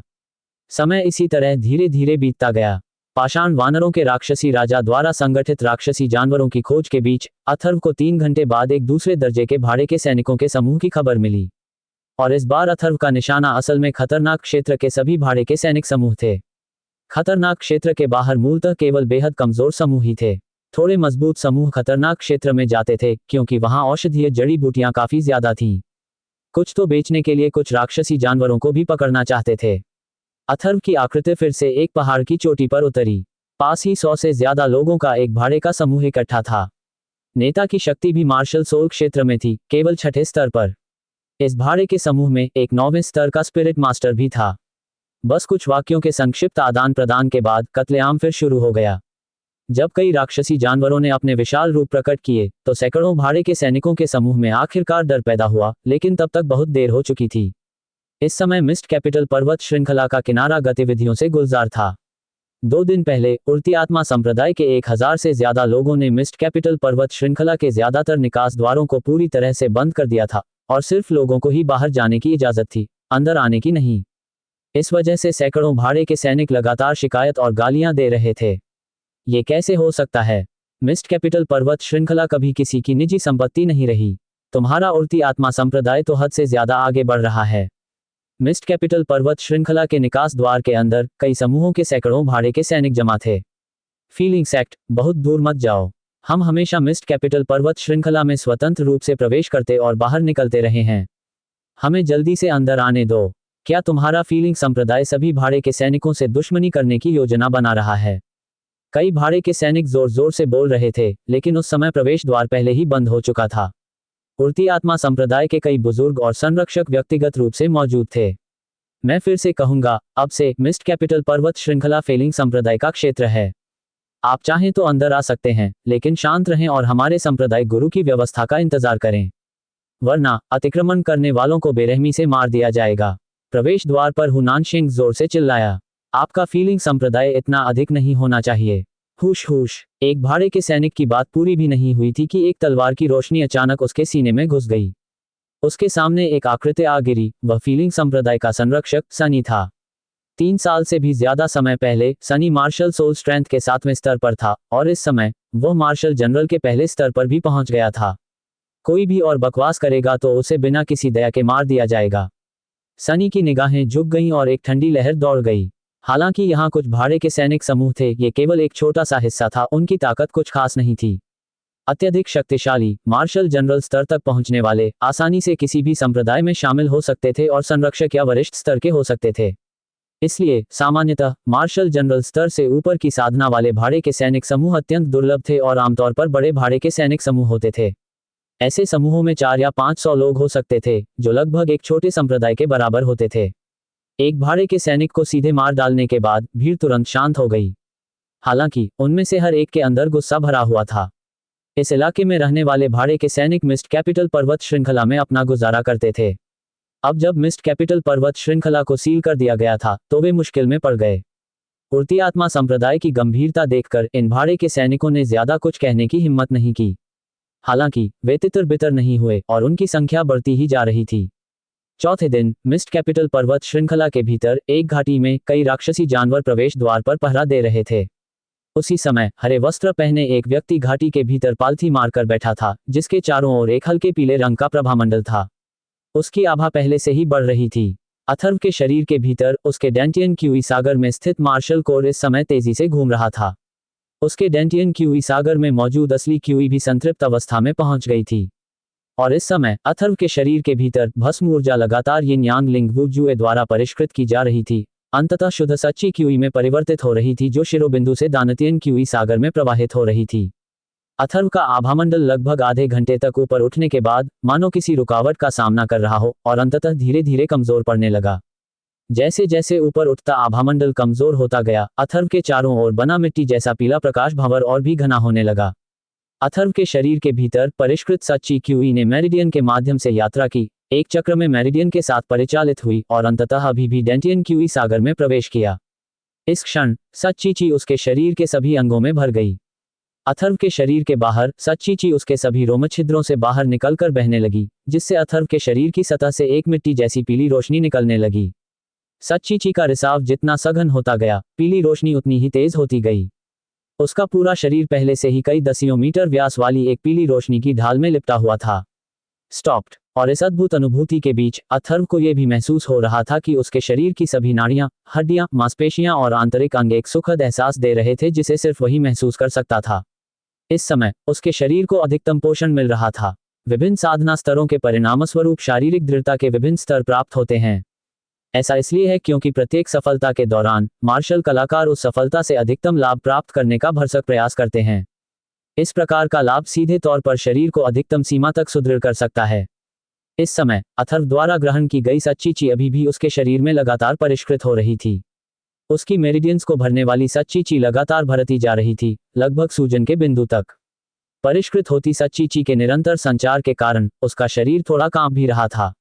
उसे पता नहीं कब, लेकिन अथर्व के हाथों की मुहरें बदल गईं और उसके शरीर के भीतर से एक मोटी सच्चीची की धार बह निकली। अंततः एक मिट्टी के पीले भंवर की तरह वह तुरंत उसके शरीर में वापस समा गई। उसकी मेरिडियंस में घूमती और कुंडलित होती सच्चीची तुरंत तेजी से उमड़ पड़ी। फुश-फुश। अथर्व का आभामंडल अचानक फिर से उमड़ पड़ा। लगभग उसी समय ऐसा लगा जैसे उसके साथ एक धीमी, दबी हुई आवाज भी आई हो और उसका आभामंडल उस बाधा को तोड़कर ऊपर की ओर चढ़ गया हो। एक चट्टान पर दो आकृतियां नीचे घाटी को देख रही थीं। वे प्रकाश झा और सुमन लाल थे। तो संप्रदाय गुरु की शक्ति केवल मार्शल जनरल के तीसरे स्तर तक ही सीमित थी। अब वह केवल मार्शल जनरल के चौथे स्तर तक ही पहुंच पाया है। सुमन लाल के शरीर से एक कांपती हुई भयावह आभा निकल रही थी। अब जाकर उसे वास्तव में पता चला कि संप्रदाय गुरु की साधना केवल मार्शल जनरल के तीसरे स्तर तक ही सीमित थी और हाल ही में हुई सफलता केवल मार्शल जनरल के चौथे स्तर तक ही पहुंच पाई थी। शक्ति और साधना बिल्कुल अलग अलग हैं। संप्रदाय गुरु सरल नहीं है, प्रकाश झा ने उदासीनता से कहा। उनकी आभा लगातार एक कठोर और प्रभावशाली भाव प्रकट कर रही थी। एक क्षण बाद अथर्व के चारों ओर की सारी पीली रोशनी उसके शरीर में वापस समा गई। उसने अपनी आंखें खोली, एक तेज चमक दिखाई दी और अपने शरीर के भीतर एक भरपूर सनसनी महसूस की। चौथे स्तर का मार्शल जनरल। अपने शरीर के भीतर सच्चीची को महसूस करते हुए अथर्व के होठों पर मुस्कान आ गई। उसका मन बाहर की ओर मुड़ गया और उसके डेंटियन के ची सागर के भीतर का पंचरंगी मार्शल कोर और भी ठोस हो गया। सफलता के बाद डेंटियन का ची सागर मार्शल जनरल के तीसरे स्तर पर होने के समय से 2 गुना बड़ा हो गया था। डेंटियन के ची सागर के भीतर की सच्चीची इस समय उमड़ रही थी, अपार शक्ति के भाव से भरी हुई। और इस क्षण अथर्व ने भी अपने डेंटियन क्यूई सागर में रक्तवध को महसूस किया, जो उसके डेंटियन क्यूई सागर के भीतर से सच्ची क्यूई को अवशोषित कर रहा था। रक्तवध उसके साथ इतनी तेजी से घनिष्ठ होता जा रहा था कि उसे पहचानना मुश्किल था, मानो वह पूरी तरह से उसमें विलीन हो रहा हो। मार्शल जनरल के चौथे स्तर तक पहुंचकर अथर्व राहत की लंबी सांस लेने से खुद को रोक नहीं पाया। वह मार्शल जनरल के तीसरे स्तर के शिखर पर पहुंच चुका था, इसलिए उसकी सफलता एक स्वाभाविक प्रगति थी। सफलता के साथ भस्म की गई सच्ची की हुई ऊर्जा का एक बड़ा हिस्सा समाप्त हो चुका था और एक छोटा सा हिस्सा अपरिष्कृत रह गया था। इसके बाद वह फिर से भस्म कर सकता था। अभी इसे परिष्कृत करने का समय नहीं था, लेकिन बाद में इसे परिष्कृत करने में देर नहीं होगी। इन 2 दिनों के दौरान अथर्व ने साधना के अवसर का लाभ उठाया और लगातार भाड़े के सैनिकों की तलाश में लगा रहा। उसकी साधना रुक रुक कर हो रही थी, लेकिन फिर भी वह सफलता के बिंदु पर पहुंच गया था। आखिरकार सच्चीची को सीधे परिष्कृत करते हुए साधना की यह गति एक भयानक स्तर तक पहुंच गई थी। फुश। अथर्व ने बासी हवा की एक लंबी सांस छोड़ी। इस पल उसकी गहरी आंखें भी गहरी हो गईं, जिससे लोगों को ऐसा लग रहा था जैसे वे आसमान में तारों को देख रहे हों। इस समय अपनी असली क्यूई को महसूस करते हुए अथर्व ने अनुमान लगाया कि उसकी ताकत भी फिर से काफी बढ़ गई है। अब अपने शरीर की सामान्य ताकत पर भी वह छठे स्तर के मार्शल जनरल से मुकाबला करने के लिए पर्याप्त था। अगर वह कुछ तकनीकों का इस्तेमाल करता तो उसकी ताकत पूरी तरह से अलग होती। धुंध पर्वत श्रृंखला में प्रवेश किए उसे कुल 4 दिन हो चुके थे। उसने पिछले 2 दिनों में ही भाड़े के सैनिकों को निशाना बनाना शुरू किया था। अथर्व को याद है कि 2 दिनों में उसने 1 दर्जन से ज्यादा भाड़े के सैनिकों पर हमला किया था और 1000 से ज्यादा लोगों को मार डाला था, और ये सभी कई राक्षस जानवरों द्वारा मारे गए थे। इन 1000 भाड़े के सैनिकों के बीच एकत्रित किए गए स्थानिक थैलों से भी अच्छी खासी उपज हुई। उनके अंदर मौजूद औषधीय पदार्थों और अन्य वस्तुओं का मूल्य भी आश्चर्यजनक था। जहां तक 1000 से ज्यादा लोगों की हत्या का सवाल है, अथर्व को थोड़ा अफसोस तो हुआ, लेकिन उसे यह भी साफ समझ आ गया कि इंसान का रास्ता निर्दयी होना चाहिए। नेकी और परोपकार कर्म के साथ साथ नहीं रह सकते। अगर वह नर्मदिल होता तो उसे ही मरना पड़ता। हालांकि ये भाड़े के सैनिक समूह निर्दोष रूप से मारे गए, लेकिन चूंकि उन्होंने भाड़े के सैनिक बनना चुना था, वे खतरों से पहले से ही अच्छी तरह वाकिफ थे, इसलिए हिंसक मौत भी एक सामान्य घटना थी। अगर वह फीलिंग गेट का विकास करना चाहता था तो वह बिल्कुल भी नर्म दिल नहीं हो सकता था। प्राचीन काल से लेकर आज तक सभी शाश्वत उपलब्धियां हत्या के माध्यम से ही प्राप्त हुई हैं। परोपकार, धार्मिकता और नैतिकता हमेशा खोखली बातें ही होती हैं। कांव कांव। ऊपर आकाश में कई उड़ते हुए राक्षस जानवर पास आते हुए चीखने लगे। दहाड़। पत्थर के बंदर ने अपना सिर उठाया और धीमी दहाड़ लगाई। ऐसा प्रतीत हुआ जैसे वह उड़ते हुए राक्षस जानवरों से कुछ कह रहा हो। गुरुजी, हमें आगे 2 और बड़े भाड़े के सैनिकों के समूह मिले हैं। वे आपस में झगड़ते हुए प्रतीत होते हैं और संभवतः कुल मिलाकर 400 लोग हैं। पत्थर के बंदर ने अथर्व से कहा। चलो चलें, अथर्व ने धीरे से कहा। आकाश पंख वाले हिम सिंह ने अपने पंख फड़फड़ाए और ऊपर की ओर उड़ गया। जब सभी लोग आकाश पंख वाले हिम सिंह पर कूद पड़े तो अब 5 और लोग थे। पिछले 2 दिनों में मूल 9वें स्तर के स्पिरिट मास्टर और 8वें स्तर के स्पिरिट मास्टर के अलावा अथर्व ने एक और 9वें स्तर के स्पिरिट मास्टर, एक 7वें स्तर के स्पिरिट मास्टर और आखिरी एक पहले स्तर की स्पिरिट सोल को भी अपने साथ ले लिया था। इन 5 भूत साधकों ने रास्ते में न तो अहंकार दिखाया, न ही भागने की हिम्मत की। कई भयानक राक्षस जानवरों की तो बात ही छोड़िए, उन 2 लोगों ने अपनी भयावह आभा से उन्हें पहले ही आगाह कर दिया था। अगर वे भागने की कोशिश करते तो न तो जी पाते और न ही मर पाते। अपनी ताकत के बल पर वे जानते थे कि वे इन राक्षस जानवरों और युद्ध कलाकारों का मुकाबला नहीं कर सकते। हरे भरे जंगलों से घिरी एक विस्तृत घाटी वाली नदी के किनारे ऊपर आकाश में कई उड़ते हुए राक्षस जानवर चक्कर लगा रहे थे, जो किसी समय प्रकट हुए थे। इस समय इस घाटी की नदी के किनारे आसपास के जंगल के समुद्र के नीचे एक खड़ी घाटी का मैदान था। चारों ओर लगातार लुढ़कते पहाड़ भी थे और इस समय इस चौड़ी नदी के किनारे सैकड़ों आकृतियां प्रकट हो गई थीं। उनके पहनावे, वेशभूषा और संरचना से ये सैकड़ों आकृतियां 2 शक्तियों की प्रतीत हो रही थीं। इस समय वातावरण में तनाव का भी भाव था। दोनों समूहों में से एक पक्ष में लगभग 350 से 60 लोग थे। सभी ने एक जैसे कपड़े पहन रखे थे, जिससे स्पष्ट रूप से उनकी पहचान भाड़े के समूह के रूप में हो रही थी। हालांकि दूसरी तरफ सभी लोग लंबे लंबे वस्त्र और गाउन पहने हुए थे और कुछ महिलाएं भी थीं। लोगों की संख्या बहुत कम थी, लगभग 60, लेकिन इस समय इन 60 लोगों ने बीच में बैठे 350 से 60 लोगों को घेर लिया था। भीड़ के मध्य में सबसे आगे सैकड़ों लोगों से घिरे हुए कई हटे कट्टे आदमी गंभीर भावों के साथ अपने हथियार निकाले तथा अपनी निगाहें अपने आसपास के वातावरण पर गड़ाए खड़े थे। महाशय, आप असल में कौन हैं? इस भाड़े के सैनिकों के समूह में लगभग 40 साल के एक अधेड़ व्यक्ति ने अपने आसपास खड़े 50-60 लोगों को देखते हुए अत्यंत गंभीर भाव से पूछा। और उस व्यक्ति से निकलने वाली आभा से साफ जाहिर था कि वह मार्शल जनरल के 6ठे स्तर तक पहुंच चुका है, जो बिल्कुल भी बुरा नहीं था।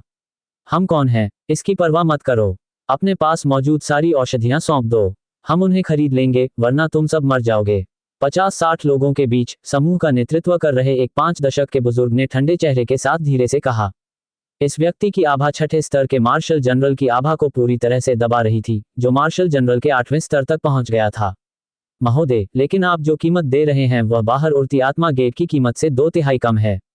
हमारे लोगों के बड़े समूह को जीवित रहने की जरूरत है, हम उन्हें आपको नहीं दे सकते।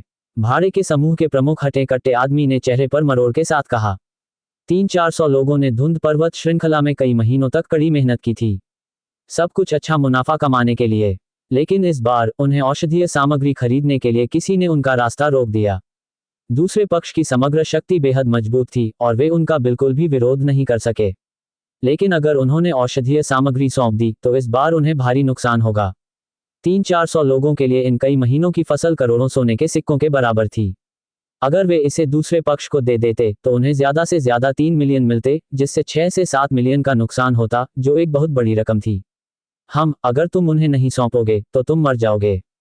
50-60 लोगों के बीच 40 साल का एक और हट्टा कट्टा आदमी इस पल ठंडी सांस लेते हुए बोला। उसकी असली क्यूई उमड़ रही थी। उसकी साधना शक्ति वास्तव में मार्शल जनरल के 7वें स्तर तक पहुंच गई थी। यद्यपि ये 50-60 लोग संख्या में बहुत कम थे, फिर भी इस समय उनमें से प्रत्येक भाड़े के सैनिकों के समूह में 300 से अधिक लोगों को ठंडी आंखों से घूर रहा था, मानो वे इस भाड़े के सैनिकों के समूह को अपनी नजरों में रखते ही न हो। तुम असल में कौन हो? ज्यादा दूर मत जाओ, अगर हम लड़ेंगे तो तुम्हें भी भारी नुकसान होगा, हमें हल्के में नहीं लिया जा सकता। भाड़े के सैनिकों का नेतृत्व कर रहे 6ठे दर्जे के मार्शल जनरल ने ठंडे स्वर में कहा। इस समय भाड़े के सैनिकों की आंखों में भी ठंडक थी। वुजू पर्वत श्रृंखला में लौटने वाले लोगों को भड़काना आसान नहीं था। वे चाकू की नोक से खून चाटने जैसा जीवन जीते थे और उनकी हत्या की नीयत निश्चित रूप से चरम सीमा तक तेज थी। अगर वे मर भी जाते तो ज्यादातर वे पलटवार करते। क्यों परेशान हो? ऐसा क्यों? मैं कीमत में आधा प्रतिशत और जोड़ दूंगा। अपने अंतरिक्ष बैग दे दो, मैं तुम पर हमला नहीं करूंगा, वरना अंजाम तो तुम जानते ही हो। 8वें दर्जे के मार्शल जनरल ने भाड़े के सैनिकों के समूह के नेता से कहा। उसने भाड़े के सैनिकों के समूह के आभामंडल को भी भांप लिया था। अगर वे आमने सामने लड़ते तो स्वाभाविक रूप से डरते नहीं, लेकिन उनके अपने लोग जरूर हताहत होते। ये तो उड़ती आत्मा गेट की कीमत का आधा ही है।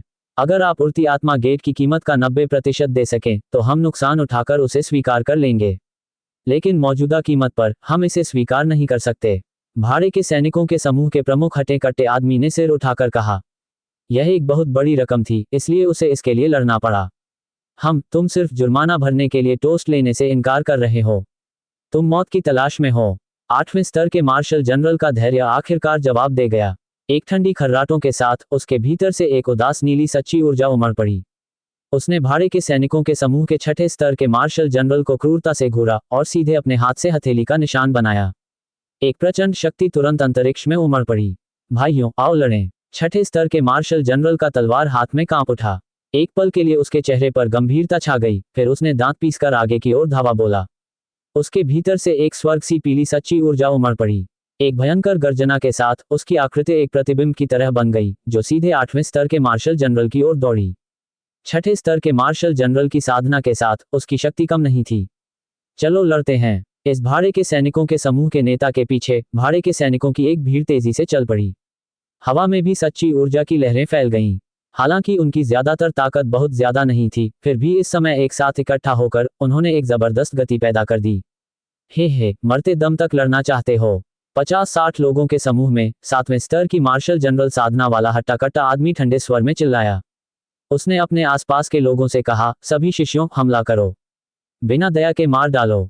जैसे ही चीख गिरी, वह समूह जो 300 से ज्यादा भाड़े के सैनिकों को बेरुखी से देख रहा था, अचानक आगे बढ़ा। हर एक ने अपने हथियार पकड़े और हमलावर भाड़े के सैनिकों पर हमला कर दिया। इस समय 7वें दर्जे का मार्शल जनरल सबसे पहले आगे बढ़ा। उसने अपने हाथों की मुहरें बनाते हुए अपनी हथेली का निशान सघन किया और जोरदार प्रहार किया। 10 मीटर लंबा एक हथेली का वार सीधा आगे बढ़ा, जिससे आगे आगे चल रहे कई भाड़े के मार्शल मास्टर 10 मीटर दूर उड़ गए। बेहोश होने से पहले उन सभी ने मुंह में ताजा खून थूका। मारना। इन चंद लोगों की मौत और उनके खून के छींटे देखकर भाड़े के सैनिकों का समूह डर के मारे पीछे नहीं हटा, बल्कि इससे उन्हें और भी ज्यादा उग्र प्रतिरोध करने का हौसला मिला। मिस्ट सिटी पर्वत श्रृंखला में अपना जीवन बिता चुके भाड़े के सैनिक जानते थे कि ऐसी स्थिति में कमजोरी और ज्यादा कत्लेआम का कारण बनेगी। 50-60 आकृतियां तेजी से आगे बढ़ीं और भाड़े के सैनिकों और अन्य लोगों को घेर लिया। अपने हथियारों को कसकर पकड़े हुए वे सीधे भीड़ पर टूट पड़े। हालांकि उनकी संख्या बहुत कम थी, लेकिन उनका वेग स्पष्ट रूप से बहुत ज्यादा था। कुल मिलाकर उनकी ताकत काफी ज्यादा थी। इन 50-60 लोगों में लगभग 10 5वें या 6ठे स्तर के मार्शल सोल थे और सबसे कम ताकत 8वें स्तर के मार्शल मास्टर से ऊपर थी। भाड़े के सैनिकों के समूह में 350 से 60 लोग थे, लेकिन उनमें से अधिकांश प्रथम या द्वितीय स्तर के मार्शल मास्टर थे तथा उनमें से कुछ 8वें या 9वें स्तर के मार्शल योद्धा थे। अब दोनों गुट आपस में भिड़ गए और तीक्ष्ण सच्ची ऊर्जा तुरंत उभर आई। दोनों पक्ष लाल आंखों से लड़ रहे थे। हालांकि भाड़े के सैनिकों की ताकत अपर्याप्त थी, लेकिन उनका युद्ध अनुभव कहीं ज्यादा मजबूत था और उनका समन्वय बेहद मौन था। जहां तक 50-60 लोगों की छोटी सी टीम की बात है, तो उनका युद्ध अनुभव भाड़े के सैनिकों की तुलना में कम लग रहा था, लेकिन ताकत के मामले में वे स्पष्ट रूप से बढ़त पर थे। कुछ समय तक तो दोनों पक्ष जमकर लड़ पाए, लेकिन करीब से देखने पर भाड़े का समूह नुकसान में था। आखिरकार पूरी ताकत के सामने वे फिर भी थोड़े कमजोर थे। 2 हॉल मास्टर्स, क्या आपने कुछ गौर किया? दूर आसमान में आकाश पंख वाले हिमसिंह की पीठ पर अथर्व अपने हाथ पीठ के पीछे करके नीचे घाटी के नदी तट को देख रहा था। उसने नीचे देखा और फिर अपने पीछे खड़े प्रकाश झा और सुमन लाल से पूछा। संप्रदाय गुरु, वह छोटी सी टीम स्पष्ट रूप से भाड़े के सैनिकों के समूह का हिस्सा नहीं है। डाक हॉल से मिले सुरागों के अनुसार वे संभवतः प्राचीन क्षेत्र के विभिन्न बलों से औषधीय सामग्री खरीदने के लिए घुसपैठ करने वाले लोग हैं। प्रकाश झा ने नीचे देखा। ये 2 दिन साथ बिताने के बाद प्रकाश झा और सुमन लाल के मन में अनजाने में ही अथर्व के लिए थोड़ा और सम्मान बढ़ गया था। जब दोनों पक्ष बुरी तरह घायल हो जाएं, तो हम नीचे जाकर गंदगी साफ कर सकते हैं, सुमन लाल ने धीरे से कहा। उनके सौम्य व्यवहार में क्रूरता की झलक थी। नहीं, हम अभी जाकर देखेंगे। अथर्व के होंठ मुड़ गए, जिससे एक अजीब सी मुस्कान उभर आई।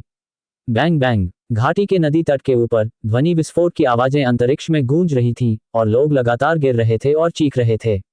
भाड़े के सैनिकों के समूह में छठे स्तर के मार्शल जनरल का चेहरा इस समय सबसे गंभीर था। उसकी हत्या की मंशा पूरी तरह से प्रकट हो रही थी। उसकी तलवार की रोशनी क्षैतिज रूप से फैल रही थी। वह इस समय 8वें स्तर के मार्शल जनरल के साथ युद्ध में व्यस्त था। मैं तुमसे मरते दम तक लड़ूंगा। छठे स्तर के मार्शल जनरल की असली ऊर्जा फूट पड़ी और उसका शरीर चमक उठा। प्रतिद्वंद्वी की चाल से पीछे हटने के बाद उसने तुरंत 8वें स्तर के मार्शल जनरल पर फिर से हमला किया। ऐसा लग रहा था कि इस वार में उसकी पूरी ताकत लगी हुई थी। कुछ देर के लिए तलवार की रोशनी ने आसपास के स्थान को घेर लिया और असली ऊर्जा बाहर निकल आई। तलवार की तेज रोशनी लगातार जमीन से मिट्टी की एक परत उठा रही थी। छठे स्तर के मार्शल जनरल, तुम मेरे सामने कुछ भी नहीं हो। 8वें स्तर के मार्शल जनरल ने भयावह रूप से दहाड़ लगाए। उसके हाथ के निशान उड़ गए और प्रचंड जल गुण ऊर्जा एकत्रित हो गई। ऐसा लगा जैसे अनगिनत हाथ के निशान अचानक आकाश में उठे, फिर गर्जना के साथ नीचे गिर पड़े। Bang bang bang. हथेलियों के निशान और तलवार की रोशनी एक पल में आपस में टकराईं, जिससे धातु के टकराने की आवाजें और साथ में चिंगारियों की आवाजें पैदा हुईं। तुरंत ही ऊर्जा की एक लहर उठी। उस प्रचंड शक्ति ने अंतरिक्ष की लहरों को चीरते हुए पूरे स्थान को एक प्रकाश पर्दे की तरह ढक लिया। पूफ। प्रचंड ऊर्जा तरंगों के बीच भाड़े के सैनिकों के समूह के नेता छठे स्तर के मार्शल जनरल के होठों पर खून के निशान थे, लेकिन इस समय उसकी गति और भी प्रचंड हो गई थी। उसका शरीर 10 कदम से भी ज्यादा पीछे हट गया। अपने मुंह के कोने से खून पोंछते हुए उसने फिर से अपने सामने खड़े 8वें स्तर के मार्शल जनरल को तीखी नजरों से देखा। 8वें दर्जे का मार्शल जनरल इस समय युद्ध भूमि पर नजर रखे हुए था और उसके हाव भाव बदल गए। हालांकि उसका पक्ष प्रबल था, फिर भी इस समय कुछ जाने पहचाने चेहरे गिर गए थे और कई घायल भी हुए थे। मैं तुम्हें अब एक आखिरी मौका देता हूं। 8वें स्तर के मार्शल जनरल ने छठे स्तर के मार्शल जनरल की ओर देखा और कहा। उसकी भौहें थोड़ी सिकुड़ी हुई थीं। उसने युद्ध क्षेत्र पर नजर डाली, ये जानते हुए कि वह अब और देर नहीं कर सकता। दोनों पक्षों का बुरी तरह घायल होना वह परिणाम नहीं था जो वह चाहता था। उसकी असली ऊर्जा कांप उठी और पानी की धुंध जैसी नीली असली ऊर्जा उसके शरीर के चारों ओर घूमने लगी। वह पहले से ही पूरी ताकत से लड़ने की योजना बना रहा था। अगर मैं मर भी जाऊं तो भी मैं तुम्हें कोई फायदा नहीं उठाने दूंगा। छठे स्तर के मार्शल जनरल ने ठंडी सांस ली। उसकी आंखों में एक भयंकर भाव था। तो जाकर मर जाओ। 8वें स्तर के मार्शल जनरल की निगाहें धुंधली पड़ गईं और वह फिर से हमला करने की तैयारी करने वाला था। मुझे इस मिस्ट सिटी पर्वत श्रृंखला में भूत मार्शल संप्रदाय के लोगों से मिलने की उम्मीद नहीं थी। ये वाकई आसान नहीं है। इसी समय अचानक एक हल्की सी हंसी आसमान में गूंजी, जो अंततः ऊपर हवा में गूंज उठी। जैसे ही आवाज गिरी, ऊपर से हवा का एक विशाल प्रवाह सीटी बजाता हुआ आया। एक बड़े सफेद राक्षसी जानवर पर सवार 3 आकृतियां नीचे कूदी। सामने वाले व्यक्ति ने हरा वस्त्र पहना हुआ था। उसके बाएं कंधे पर एक छोटा सा पीला सांप जैसा राक्षसी जानवर था जो लगातार अपनी जीभ हिला रहा था। उसकी 2 छोटी आंखों में हत्या का भाव समाया हुआ था। इस व्यक्ति के पीछे 2 हटे कट्टे आदमी थे, जिनमें से प्रत्येक के चेहरे से उदासी का भाव निकल रहा था और अनजाने में ही उनके अंदर एक ऐसी भावना थी जो लोगों को बेहद असहज कर देती थी। उन तीनों के पीछे कई और राक्षसी जानवर थे। उनमें से एक बंदर जैसा राक्षसी जानवर था, लगभग इंसान के कद का, जिसके शरीर पर मोटा मांसल कवच था। बाकी राक्षसी जानवर बहुत छोटे थे। इन चंद लोगों के आते ही उस अराजक युद्ध में मौजूद सैकड़ों लोग अपनी लड़ाई रोक दिए बिना नहीं रह सके। वे सभी हैरान और उत्सुक निगाहों से उन तीनों की ओर देखने लगे। आप उड़ती आत्मा संप्रदाय के संप्रदाय गुरु अथर्व हैं। लेकिन इस समय 50-60 लोगों के समूह में 8वें स्तर के मार्शल जनरल एल्डर के हाव भाव अचानक बदल गए जब उन्होंने अथर्व को देखा। फिर उन्होंने जल्दी से अपना आश्चर्य छिपा लिया। इस बुजुर्ग की याददाश्त बहुत अच्छी है। आप मुझे अब भी पहचानते हैं। अथर्व थोड़ा मुस्कुराया। उसने भी इस बुजुर्ग को पहचान लिया। उसने इस व्यक्ति को भूत मार्शल संप्रदाय की संप्रदाय सभा में भाग लेते समय देखा था। वह भूत मार्शल संप्रदाय का एक बुजुर्ग था। संप्रदाय गुरु लू, आप बिल्कुल सही समय पर आए हैं। ये भाड़े का समूह सचमुच मेरे भूत मार्शल संप्रदाय का विरोध करने की हिम्मत कर रहा है। आइए मिलकर इन सभी लोगों को मार डालें। इस समय जो बोल रहा था वह भूत मार्शल संप्रदाय का 7वें स्तर का मार्शल जनरल था। उसकी निगाहें उदास थीं और उसने अथर्व को अपनी नजरों में जरा भी नहीं देखा। उड़ती आत्मा संप्रदाय भूत मार्शल संप्रदाय की एक बाहरी शक्ति थी, जो भूत मार्शल संप्रदाय के आदेशों का पालन करती थी। उसे उड़ती आत्मा संप्रदाय की परवाह कैसे हो सकती थी? भूत सेना संप्रदाय, उड़ती आत्मा संप्रदाय। इस समय भाड़े के सैनिक दल के सदस्य फिर से एकत्रित हो गए थे। उनमें सबसे शक्तिशाली 3 मार्शल जनरल थे। सबसे शक्तिशाली 6ठे स्तर का मार्शल जनरल था जो पहले से ही घायल था और एक 5वें स्तर का मार्शल जनरल और एक पहले स्तर का मार्शल जनरल भी थे। इससे पता चलता है कि यह भाड़े का दल निश्चित रूप से कमजोर नहीं था। पूरे मिसिसिपी पर्वत श्रृंखला के भाड़े के समूहों में उन्हें पहले से ही एक प्रथम श्रेणी का बल माना जाता था। रहस्यमय नवागंतुकों और 8वें स्तर के मार्शल जनरल के नेतृत्व वाले समूह के बीच बातचीत सुनकर भाड़े के समूह के सदस्यों के चेहरे और भी गंभीर हो गए। पता चला कि शुरुआती समूह भूत मार्शल संप्रदाय से था और बाद में आने वाले लोग उड़ती आत्मा संप्रदाय के संप्रदाय प्रमुख थे। उड़ती आत्मा संप्रदाय प्रमुख के पीछे के 2 लोग उनकी आभा से देखते हुए काफी शक्तिशाली होने चाहिए। भाड़े के कुछ सैनिकों के समूह के नेताओं के हाव भाव लगातार गंभीर होते जा रहे थे। आसपास मौजूद कोई भी शायद भूत मार्शल संप्रदाय और उड़ती आत्मा संप्रदाय के बीच के रिश्ते से अनजान नहीं था। उड़ती आत्मा संप्रदाय भूत मार्शल संप्रदाय की एक बाहरी शक्ति थी।